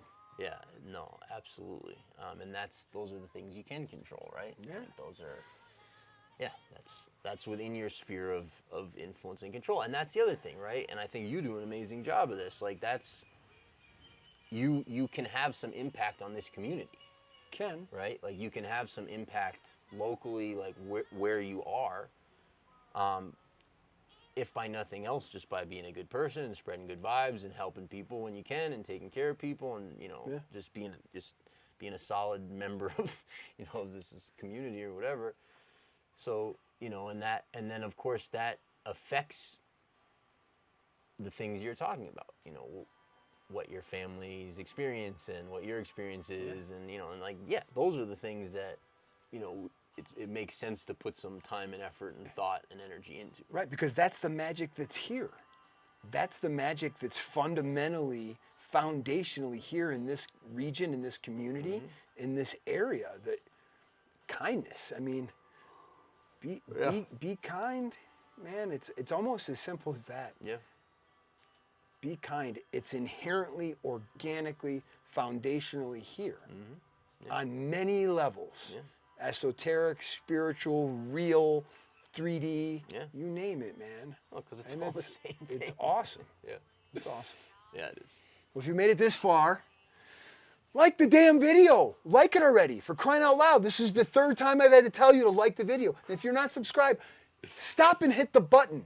This is, I mean, the third time. 3 strikes, mother. 3 strikes. Subscribe to the channel. Like the video. Leave us a comment. Tell us where you're from. Click the link in the description. Come down and visit. Check out the retreat. Make a New Year's resolution to yourself, to your family. Check it out. Find out if it's right for you. January 20-something. 4th. Come on down. We'd love to see you down here one day. So until then, We'll see you next time, guys. take care, everyone. Ciao. Hey guys, thanks so much for tuning in. Taking this quick break to remind you, we run Vilcabamba lifestyle retreats. If you're interested in checking out this area, hanging out with us, getting all the information you could possibly want, and having a great time, check out the links below. Thanks so much. Back to the program. Who are you talking to? Mostly me, a little bit you, but I didn't really get to the point where I could really say what I wanted to say as I was talking to myself. All right. Oh, it's such a beautiful day, bro. It Go to is. the river. All right, It's a great day, dude. gorgeous. Beyond gorgeous. How'd you wake up today? How? Yeah. Did you wake up good? Yeah, Like good energy? decent. As I came down, you had stank face on. No, yeah, I'm going through some stuff, man, with Kirsten. Yeah. That had, like, just happened. Okay. It's Yeah. like, it's like my last trigger. Yeah. That's quite a trigger. Yeah, like, all the other triggers are not triggers anymore. Yeah. I still have that one. Yeah. I was talking about it yesterday, trying to understand myself. It's a song from like the 60s, I think. It's a great No. song. Huh? It's not. Yeah, it's the original. Not this, but yeah. Yes. Do you know who this is? No, this version, no. Do you know the song Cumbersome? That's how strong. Who's the original of this? I don't know. It's it's like Motown or something, or maybe it's Otis Redding or like Percy Sledge or something. Did you ever get into Motown and all that? Yeah, I've got Motown. I've got a bunch of 40s, 50s, 60s. I mean, Motown was what, 50s? Yeah, I think probably started in the 50s, yeah. 60s. Yeah. Curious. Do you know this voice? Like, he's got a pretty unique voice, this guy. Turn it up a little bit.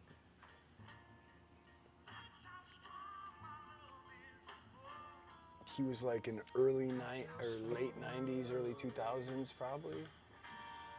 Cumbersome, Down by the Water, 7 Mary 3. No, see, that's the thing, man. Like, the 90s for me... It might have been 2000s, early 2000s. The 90s for me were just, like, all I listened to was basically, like, underground hip-hop. Like, rap. Like, and a little bit. Then I got into R&B a little bit. And then around 2000, early 2000s, I started to get into, like, classic rock and stuff like that. It wasn't until later that I really like. Yeah, I think this was probably like Cumbersome was probably like 8th grade for me, 95, 97, somewhere in there. Or no, I guess that would have been high school. Yeah, I graduated high school in 97, so it would have been like high school. 7 Mary 3, dude. Yeah, I see it here. But no, it's not something. He's got like a couple big hits. They were awesome. But he's got. Oh, Cumbersome's the artist. No, Cumbersome's a song. The band is 7 Mary 3. The band is 7 Mary. Yeah, I see the 7 Mary 3. Yeah, he had like most of his. He's got so many songs that never hit like popularity that are awesome. His name is Jason Ross, the lead singer. He's got an awesome voice. A buddy of mine went back. We found out he was playing at a bar. Like, he wrote most of the music. I mean, there's other guys in the band that made 7 Mary 3 a thing. Mm-hmm. But his unique voice and writing and, like he brought... The lead singer. He brought the magic, right? Yeah. Not just the singer, but he also wrote and... but he was, when they split up, he went and toured like tiny little bars. Yeah. In like Naperville, Illinois. Oh, that's cool. So you got... And my buddy and I went and saw him. Yeah. And we were literally, it was this bar that had, half of it was like a pub. Yeah. Like they'll have like a band. And the other half of the bar was a dance club. Okay. And he was performing in the pub side. Mm-hmm. There was literally, we were the only people like standing on the floor. It was like bar tables and people were sitting, like it was like that. It wasn't even like a crowd. Mm-hmm. Like, and we were like sitting there, like we were like, it's like him performing to me, and we're singing his song, dude. It was awesome. That's awesome. Super gay, but it was awesome. Jason Ross. I don't even know if he's still alive. He's probably still alive.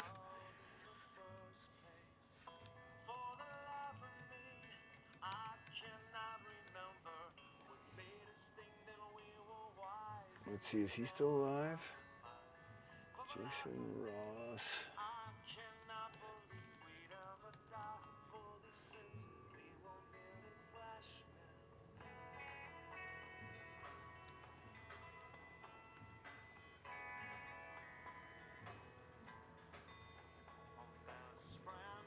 Yeah, he's still alive. He's young. He was born in '89. The singer you're talking about? Yeah. No, that can't be right.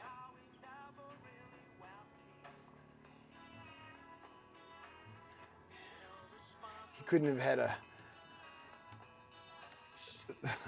a hit when he was 6. Yeah, I don't know. Fredo, I know you watch the pods, man. You remember that? Fredo! Yeah, I know you remember that. It was just you and I jamming.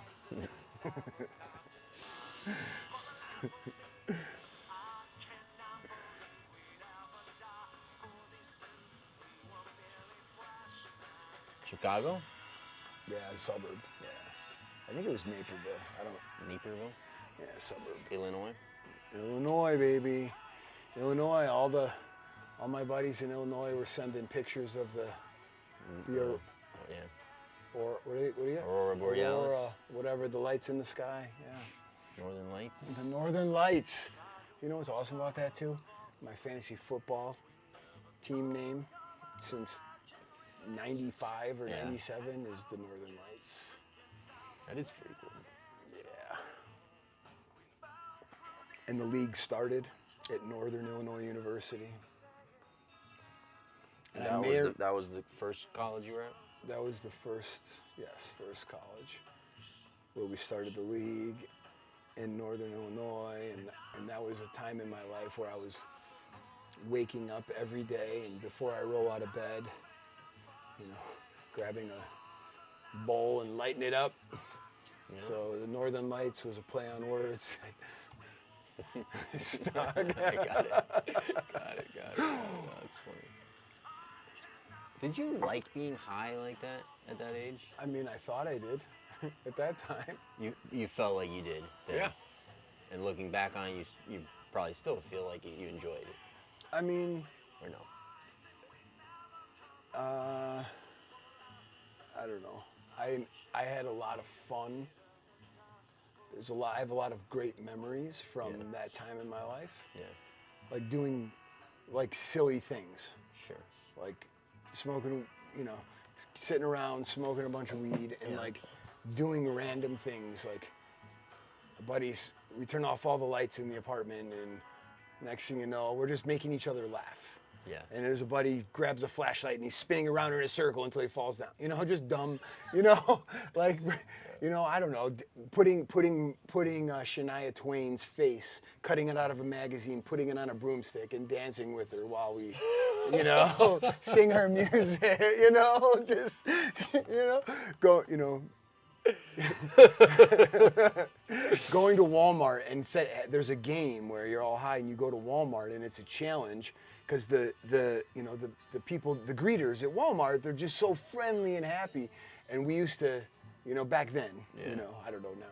I don't know the last time I've been to Walmart. The Walmart I grew up, they were just like inbred and like, no. Yeah, in this town they were all like retired people that were just super happy, and you know, and we would have a game that they were the bouncers, and we had to get through the bouncers to make sure, you know, to get in, to make sure that they didn't know that we were high, and then we'd go through Walmart and we'd eat protein bars. When did you start smoking? Later, like was it like heavily like that, or regularly? Not like you ever tried, but like as part of the lifestyle. Regularly was college. Yeah. See, I think there's a difference. Cause I was smoking weed like a madman when I was like 13. I think it ruined it for me. You know, I never, like that fun that you're talking about. You never had that? I did, but it was in like 6th grade for like it was like when it was brand new. We had a blast and it was hilarious. For like maybe a year or so. And then it just became like I didn't feel good unless I was high, and it was just very like there was nothing fun or then humorous. You were just stoned. Yeah, just stoned. Yeah. And then when I by the time I was like 16, I really didn't smoke anymore. And then when I would occasionally, I would feel like paranoid. Yeah. And not like I didn't enjoy it at all. Yeah. It got to a point with me, where it got too heavy. Yeah. I'm just like, I don't like it. I don't need it. Yeah. I still have friends that, I mean, I have a great experience that it was me and a couple buddies, and there was a forest preserve near our apartment, our dorm, our fraternity house. Is it NIU as well? This is NIU. Where?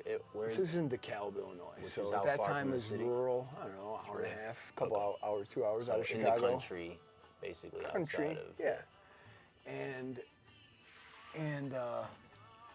there's this like forest preserve area, and me and a couple buddies, we got all packed a bunch of weed, and I think mushrooms. Yep. And we're gonna go spend the day in the forest. I have no idea. Like just, you know, like awesome. we're just gonna go do that. We're gonna go on a hike, walk around. That's great. Right. I'd chill go out. do that right now, minus the weed. Right. So we're doing that, and we're just walking and talking, and you know, going through it, and it was awesome. And then all of a sudden we get to this, and it was like forest, like heavy, you know, like there's a kind of a trail, then we're kind of off trails. We're to the point where like we're just gonna go, and have no plan, and if we get lost, we get lost. We'll figure it out eventually, kind of thing. But it's all kind of wooded and, you know, thicker vegetation and trees and stuff. And it was awesome. Then all of a sudden you see like this opening start to emerge, and there was this huge, like, I don't know, it seemed like a football field size field, like wide opening. And it was like the sun was coming down. I still can see it. I can still see that. And it was like in that moment, we're like, oh my, it felt like it was magic. It was handed to you, right? yeah. Like, go. And we brought Frisbees because we were hoping, you know, like we were going to be able to find a place to like picnic and throw a Frisbee, throw a football around. Like, you know, I don't know. Like, but then we were going through all this forest and we're like, man. And then you get this field and you're like, oh my God, here it is. This is it, right? Yeah. So we're like, get to the edge of the field, and as we get to the edge of the field, we went from that, like, for a while we were through the vegetation, and it was kind of like starting to like not get depressing, but like, man, we had expectations that weren't being met. And it's kind of like, are we ever gonna find it? I mean, this just looks like it goes on forever, right? Yep. And then went from that to the field, seeing the field, and being like, yes, this is what we wanted. This is what we're supposed to happen. So then we were like super high, and then as we're like getting to the edge of the field, and we haven't seen people, other humans, for hours, literally hours. All of a sudden, from the other side of the forest, the other side of the field, there's like a handful of people, like 3 or 4 people, like walk out, and it was weird, you know, like. Yeah. So you're in the middle of the forest, in the middle of nowhere. This isn't like a popular like travel place. We're off a trail. We're not even on trail anymore. And all of a sudden, we had this high to this. We see people emerge on the other side, and you're immediately like, This is our field. wait a second. Right. There's like this immediate like Territorial. and I don't know you. Who are these? And Mess with our vibe. right. And then so then we're looking at my buddies and we're like, what do we do? I'm like, let's go talk to them. You know, let's see who they are. Like, I don't know. So we start walking across the field, and then they start walking across the field, and then I'm like, wow, this feels like we're going to war. It feels like we're like marching out, like to talk before like the battle starts. In the field, Right? I'm like, and then we get and we see, and I'm like sizing them up as they come, and they're old, you know, and they're older, much older than us, you know, like these are like adult men, and there was a woman, adult, like 30s, 40s at this time, and they've got like backpacks, and they've got camera equipment and all this shit, and I'm like, okay, well, they're not a threat, you know, like that's good. So we get to the middle, and and at first it was kind of awkward. They were like really kind of like awkward, and we were like, you know, not, you know, after it was kind of disarmed like that, I was like, what do you know, what's going on? What are you guys doing? Blah, blah, blah. Ends up, they were the coolest people. The one guy worked for National Geographic. Oh, they're like shooting. And the guy worked for National Geographic, and the other 3 were friends of his from college. They went to NIU. They graduated like 20 years ago from NIU, and they have this tradition that once a year, they would do what we were doing, smoke weed, go out on mushrooms in the middle of the forest preserve, and they do it once a year, and it was that day, bro. Oh, that's so cool. It was that day that they got back together. That's so cool.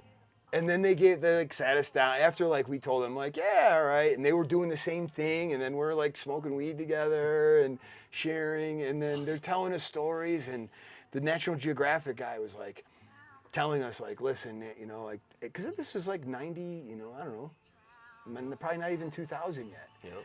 And he's telling us, so like weed was like a thing, but it wasn't like super popular where there's weed stores, you know, there's nothing like that. Back then, yeah.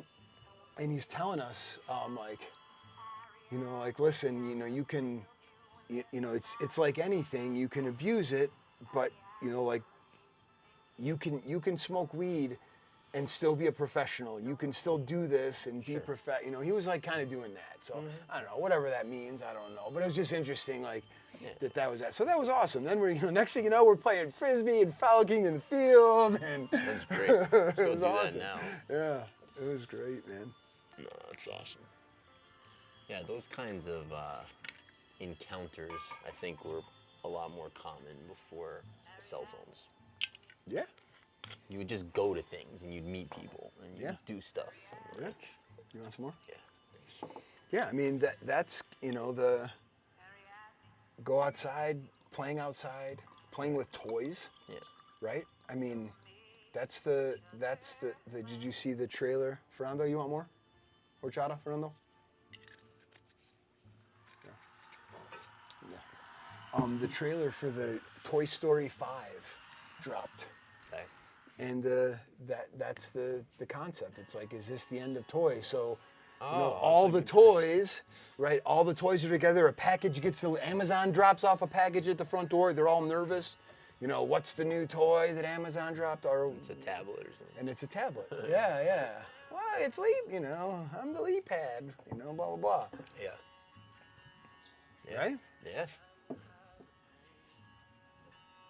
Yeah. Those days, man. And that's what's interesting. Like, I'll know, like, we'll let the kids use tablets. Like, they do some school stuff on tablets. Quinn will watch soccer videos. Like, they'll do stuff. Bella will watch dance stuff. But if we say, like, no, they'll, like, fight it at first. Like, oh, come on. But then if I give them a book, or they have play toy, you know, build something or draw, like, then they love it and they get into it, right? You know, or go outside. But it's weird how, like, even how like gripping it is, man. Like, No, I've really, I mean, with my kid, you know, I mean, I have a lot more kids than you, but also younger kids than you, is older and younger, but you know, my 4 and 6-year-old, I see what it does to them. I mean, it's bad. It's really bad. Like, if I let them watch even like a little bit, I watch what it does to their energy field. I watch what it does to their mind, their imagination, their desire to go do other things, and they hardly ever watch. Like, really, almost never. But it's ubiquitous. You know that, like, they'll go to the office and, you know, someone else's kid will be in there watching, and what am I thinking? Like, oh, so now they sit down and start watching the stupid thing, and it's everywhere. You know, the restaurants have TVs on, and there's only so much. Even if I limit it to 0, they still. Yeah, you can't, and you don't want to do that anyway. Yeah, it's like tough. I mean, I see what it does to them. It's not good. Like, it's definitely not good. Yeah, but especially the 4-year-old. It stimulates him so much. He wants. He's like.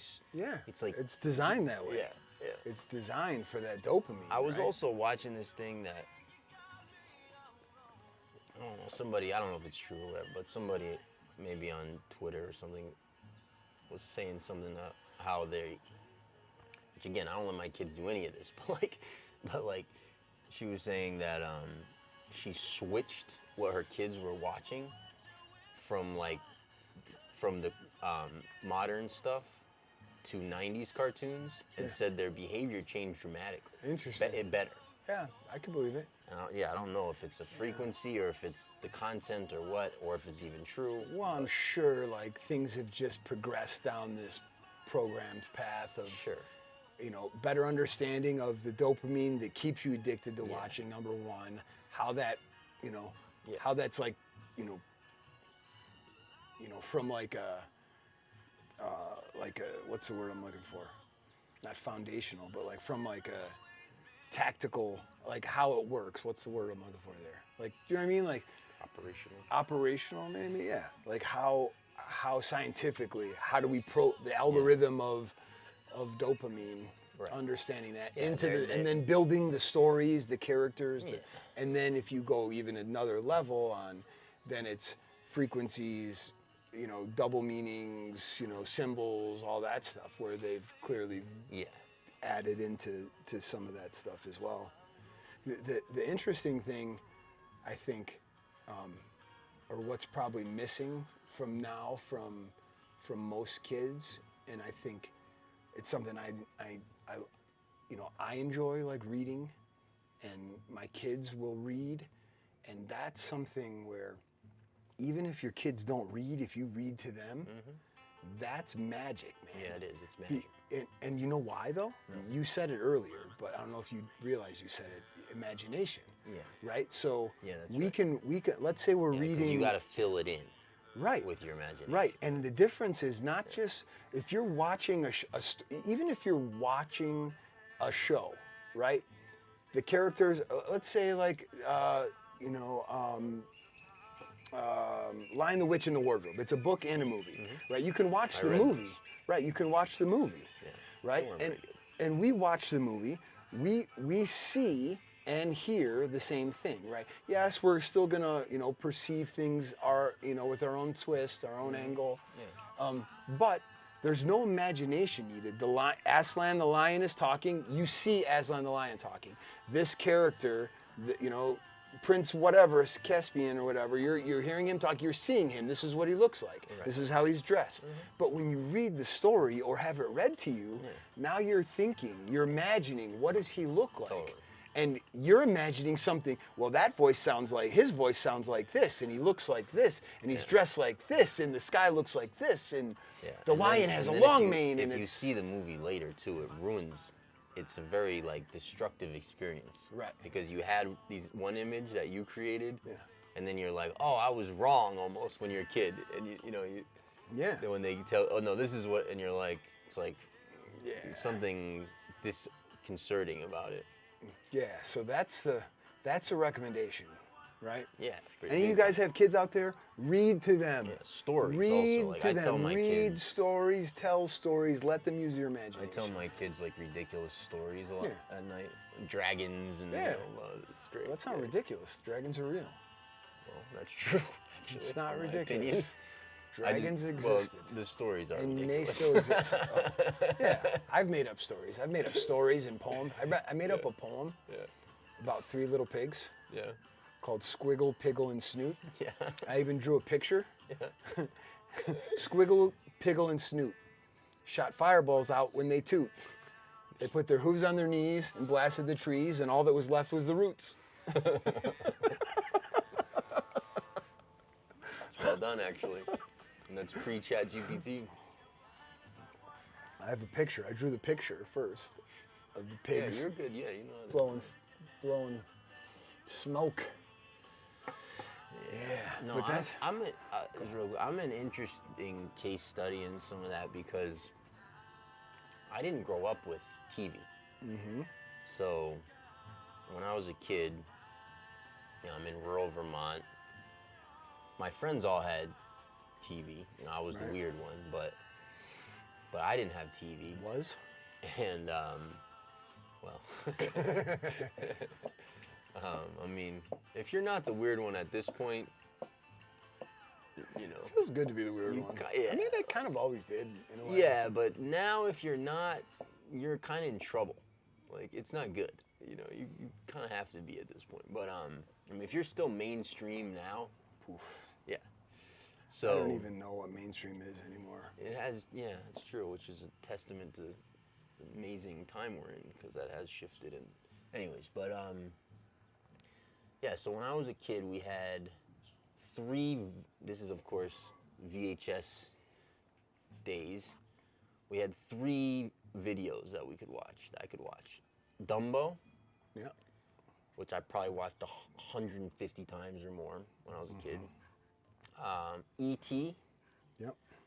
Probably when I was slightly older. And then this dance thing, it was like a ballet thing. Baryshnikov, some ballet guy. And that was it. That was what we had. And then when I was a little older, I could get like a channel or two, and I could watch maybe like the Ninja Turtles on a Saturday morning or something. But basically, I didn't grow up with media. I didn't, there's no internet obviously then. I didn't grow up with internet. I didn't grow up with movies. I didn't grow up with shows. Later, I did, of course, but not when I was young.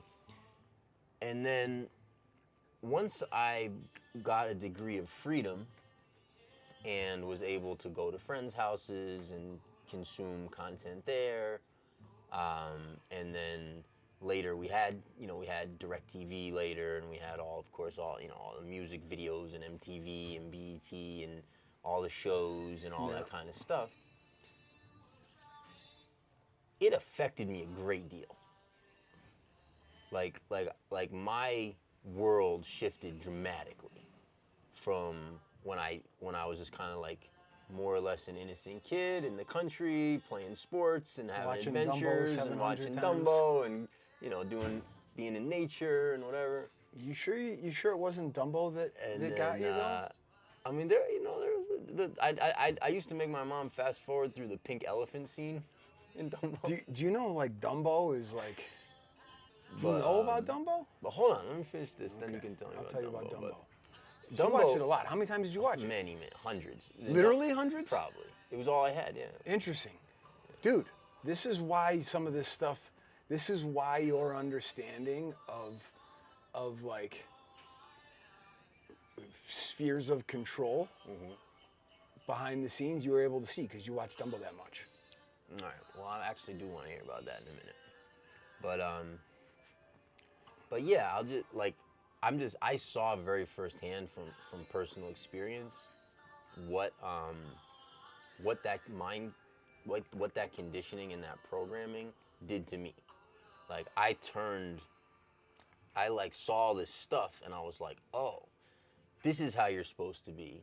Music too, a lot of it was music also. Music and media and shows and music videos and movies. So I was like, oh, this is how you're supposed to be. This is what's cool. This is like my definition of like cool changed. Yeah. And my definition of what you're supposed to do and be and how you're supposed to relate to the world. And it turned very dark. I didn't know it at the time, obviously, but it turned very dark, and it turned into, a friend group that we were doing, not things we shouldn't have, and a lifestyle like that. And when I look at, like those outcomes, man, I mean, none of my friends survived that, really. Yeah. Almost none of them. Yeah. And I went through, a lot of difficulty as well. That's, when I was young and from all that. Anyways, it's just, that was really sort of partly for me what made it very important to me with my kids to not have that become the thing that defines their world. Yeah. Because, it's, I think it's very intentional, and I think it's very destructive.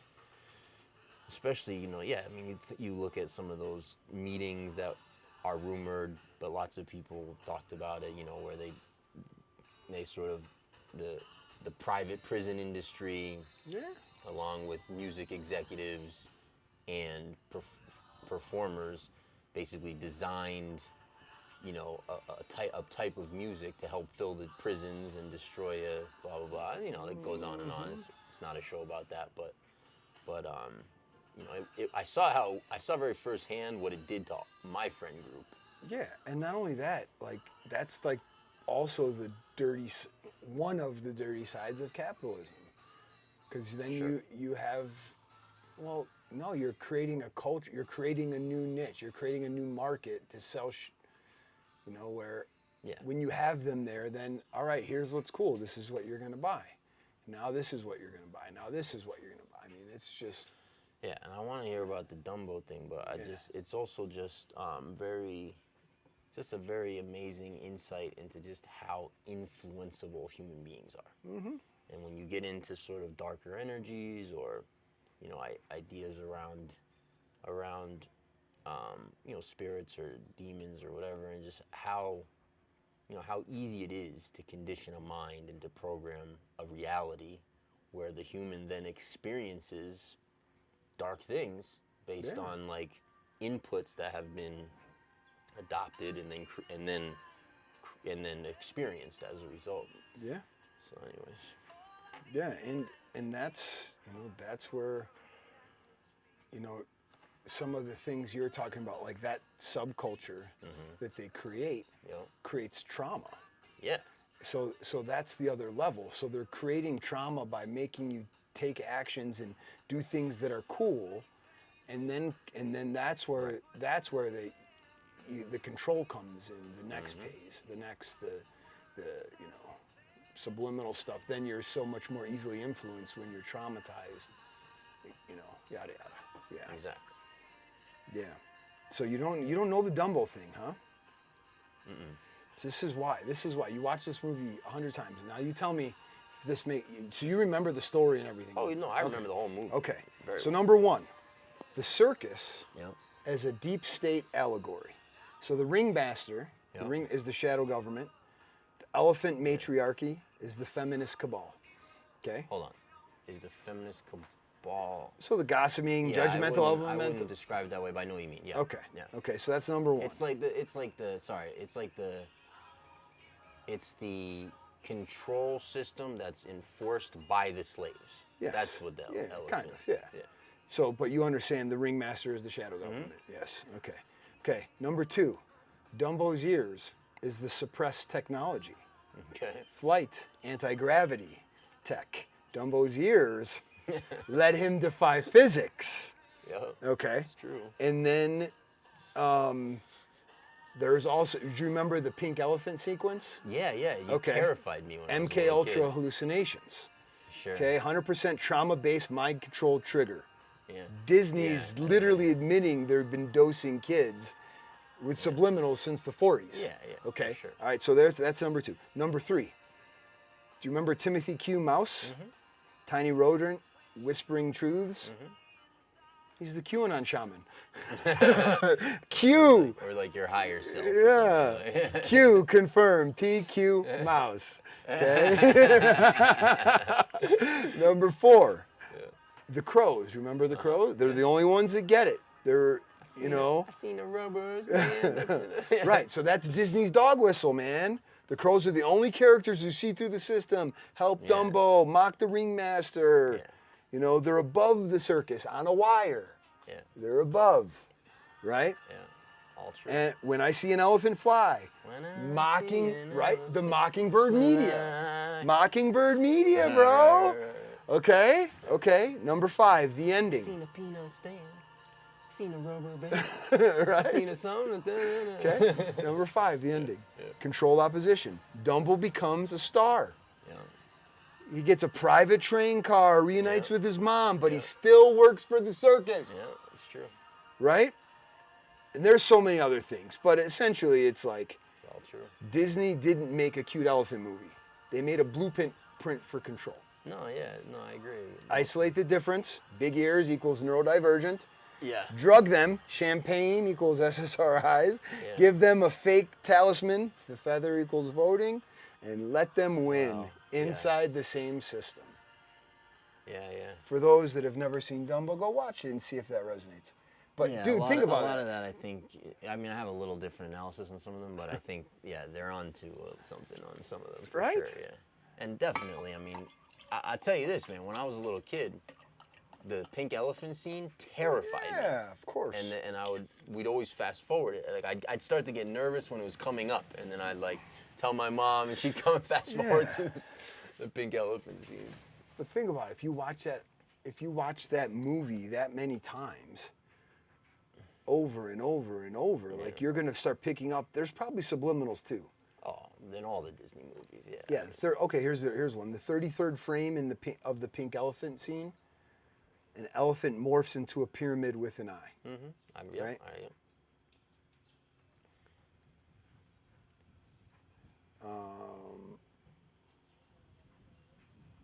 Dumbo's tear in the clown scene. It's shaped like a microchip. Oh, really? Yeah. So I mean, who knows? Yeah, who knows? But I mean, Disney certainly was a deep occultist. Yeah. And had all the info. No question about that. Which Yeah. always, all these things beg the question of like, because there's no, Disney has a lot of dark history that we know about, and Walt Disney, there's all kinds of stuff that seems to be satanic and seems to be, Right. part of the cabal basically. But then there's always that element where they're teaching you too. They're teaching you high principles. They're teaching you truth. It's very interesting, always how that dichotomy is. Yeah. And you can explain that away, of course, by just saying, well, evil has, quote unquote, evil has to also tell you the truth in this realm, which I do believe.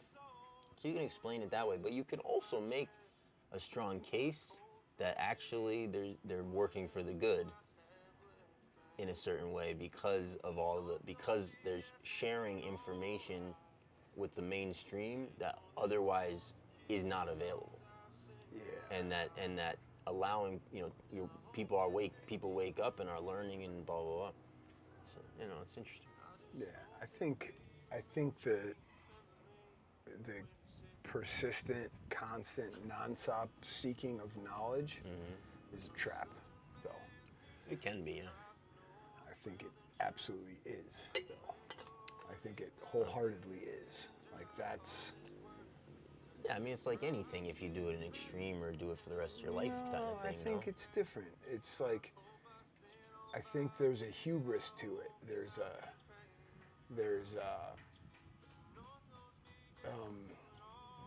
a piece that, like, I need to understand all the secrets, all the mystery, all the... Yeah. I need, like, why should I be able to understand God that way? I don't know. I think Yeah, I think that's layered with hubris. That I deserve it. Like, I deserve to be able to understand why God does this or says this or sets these parameters or doesn't, or and if I just keep going down the mysteries, I'll unlock the mysteries of the Sphinx and the cycles and all. Like, well, that's not it's sort of it's it's sort of what leads to transhumanism, basically. Kind of, yeah. I'm saying the pathology. Right. Yeah. But I think that's very optional. Like, it doesn't have to be. It's a trap. Like, there's always traps and everything. But seeking knowledge can be mind-based and ego-based or not. It's not by definition. You know what I mean? I think it is. You think it's by definition? I think it is. But then what? You just want to live in like absolute ignorance? No, I'm not saying ignorance, but just the constant. Maybe not like seeking knowledge in and of itself, but the constant pursuit of seeking. I think that. Yeah, there's traps in that. That is a trap. Yeah, but it's like, I don't know. The way I experience that is there's information that I receive that opens levels of my consciousness, which allows things to come in that I need and want and appreciate and are part of my evolution. I don't believe you evolve either. So maybe that's the difference. Okay. So for me, like, that's a very important aspect of my life. But I don't cross over at all into an ego-based thing on that, where I want to know everything and I want to live forever and I want to just find all the secrets because I'm gonna build this empire with it and I'm gonna I'm gonna become God and I'm gonna I don't cross over in any of that at all. But as I traverse the levels of my own consciousness, things come in all the time to teach me. But they would do that anyway, whether you were on the pursuit seeking it or not. Maybe. Well, for sure. I think we have free will, so I think like you have to choose for those things to come in if they're going to come in, at least at some level. Yeah, I mean, you have to choose to keep living in this realm. That's really the only decision. You don't think as a human you can sort of turn your back on your destiny, on your life, on your soul, on God? Like, you don't think that's an option for people on Earth? In this realm, sure, of course. Yeah. Right, so you have to choose it. That's what I'm saying. Yeah, I mean,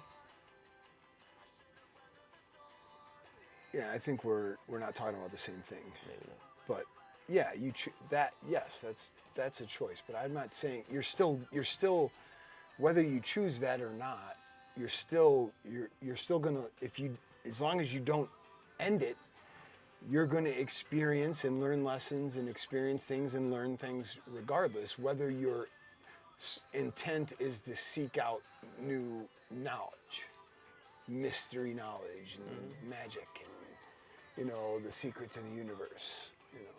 Sure. Do you know what I mean? Like, you're still going to get that, right? Some amount of learning. And maybe everything you need. Yeah. Maybe, I don't know. So you're drawing a distinction between like types of knowledge or something? Well, kind of. I just don't. I mean, to what end?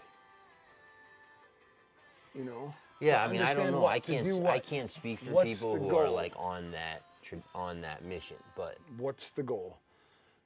Right. Well, I think it's different for everyone. I mean, it can be, but I would imagine, and I don't want to put words in your mouth, but I would imagine that at some level that it's the same for everyone. Sure. I mean, at some level, none of this even exists, and we're all just aspects of God. So, No, I think it actually exists. Yeah, at one level it does. I think at every level it does. But, yeah. All right, you want to record a podcast? I guess that's what we should do, huh? We're gonna do. Do you have stuff to talk about? I got a couple of notes. Yeah, I have. Let me see. I've got the referendum. Yeah, so we can segment. do that. We can start with that probably. You want to start with that? Sure. Okay.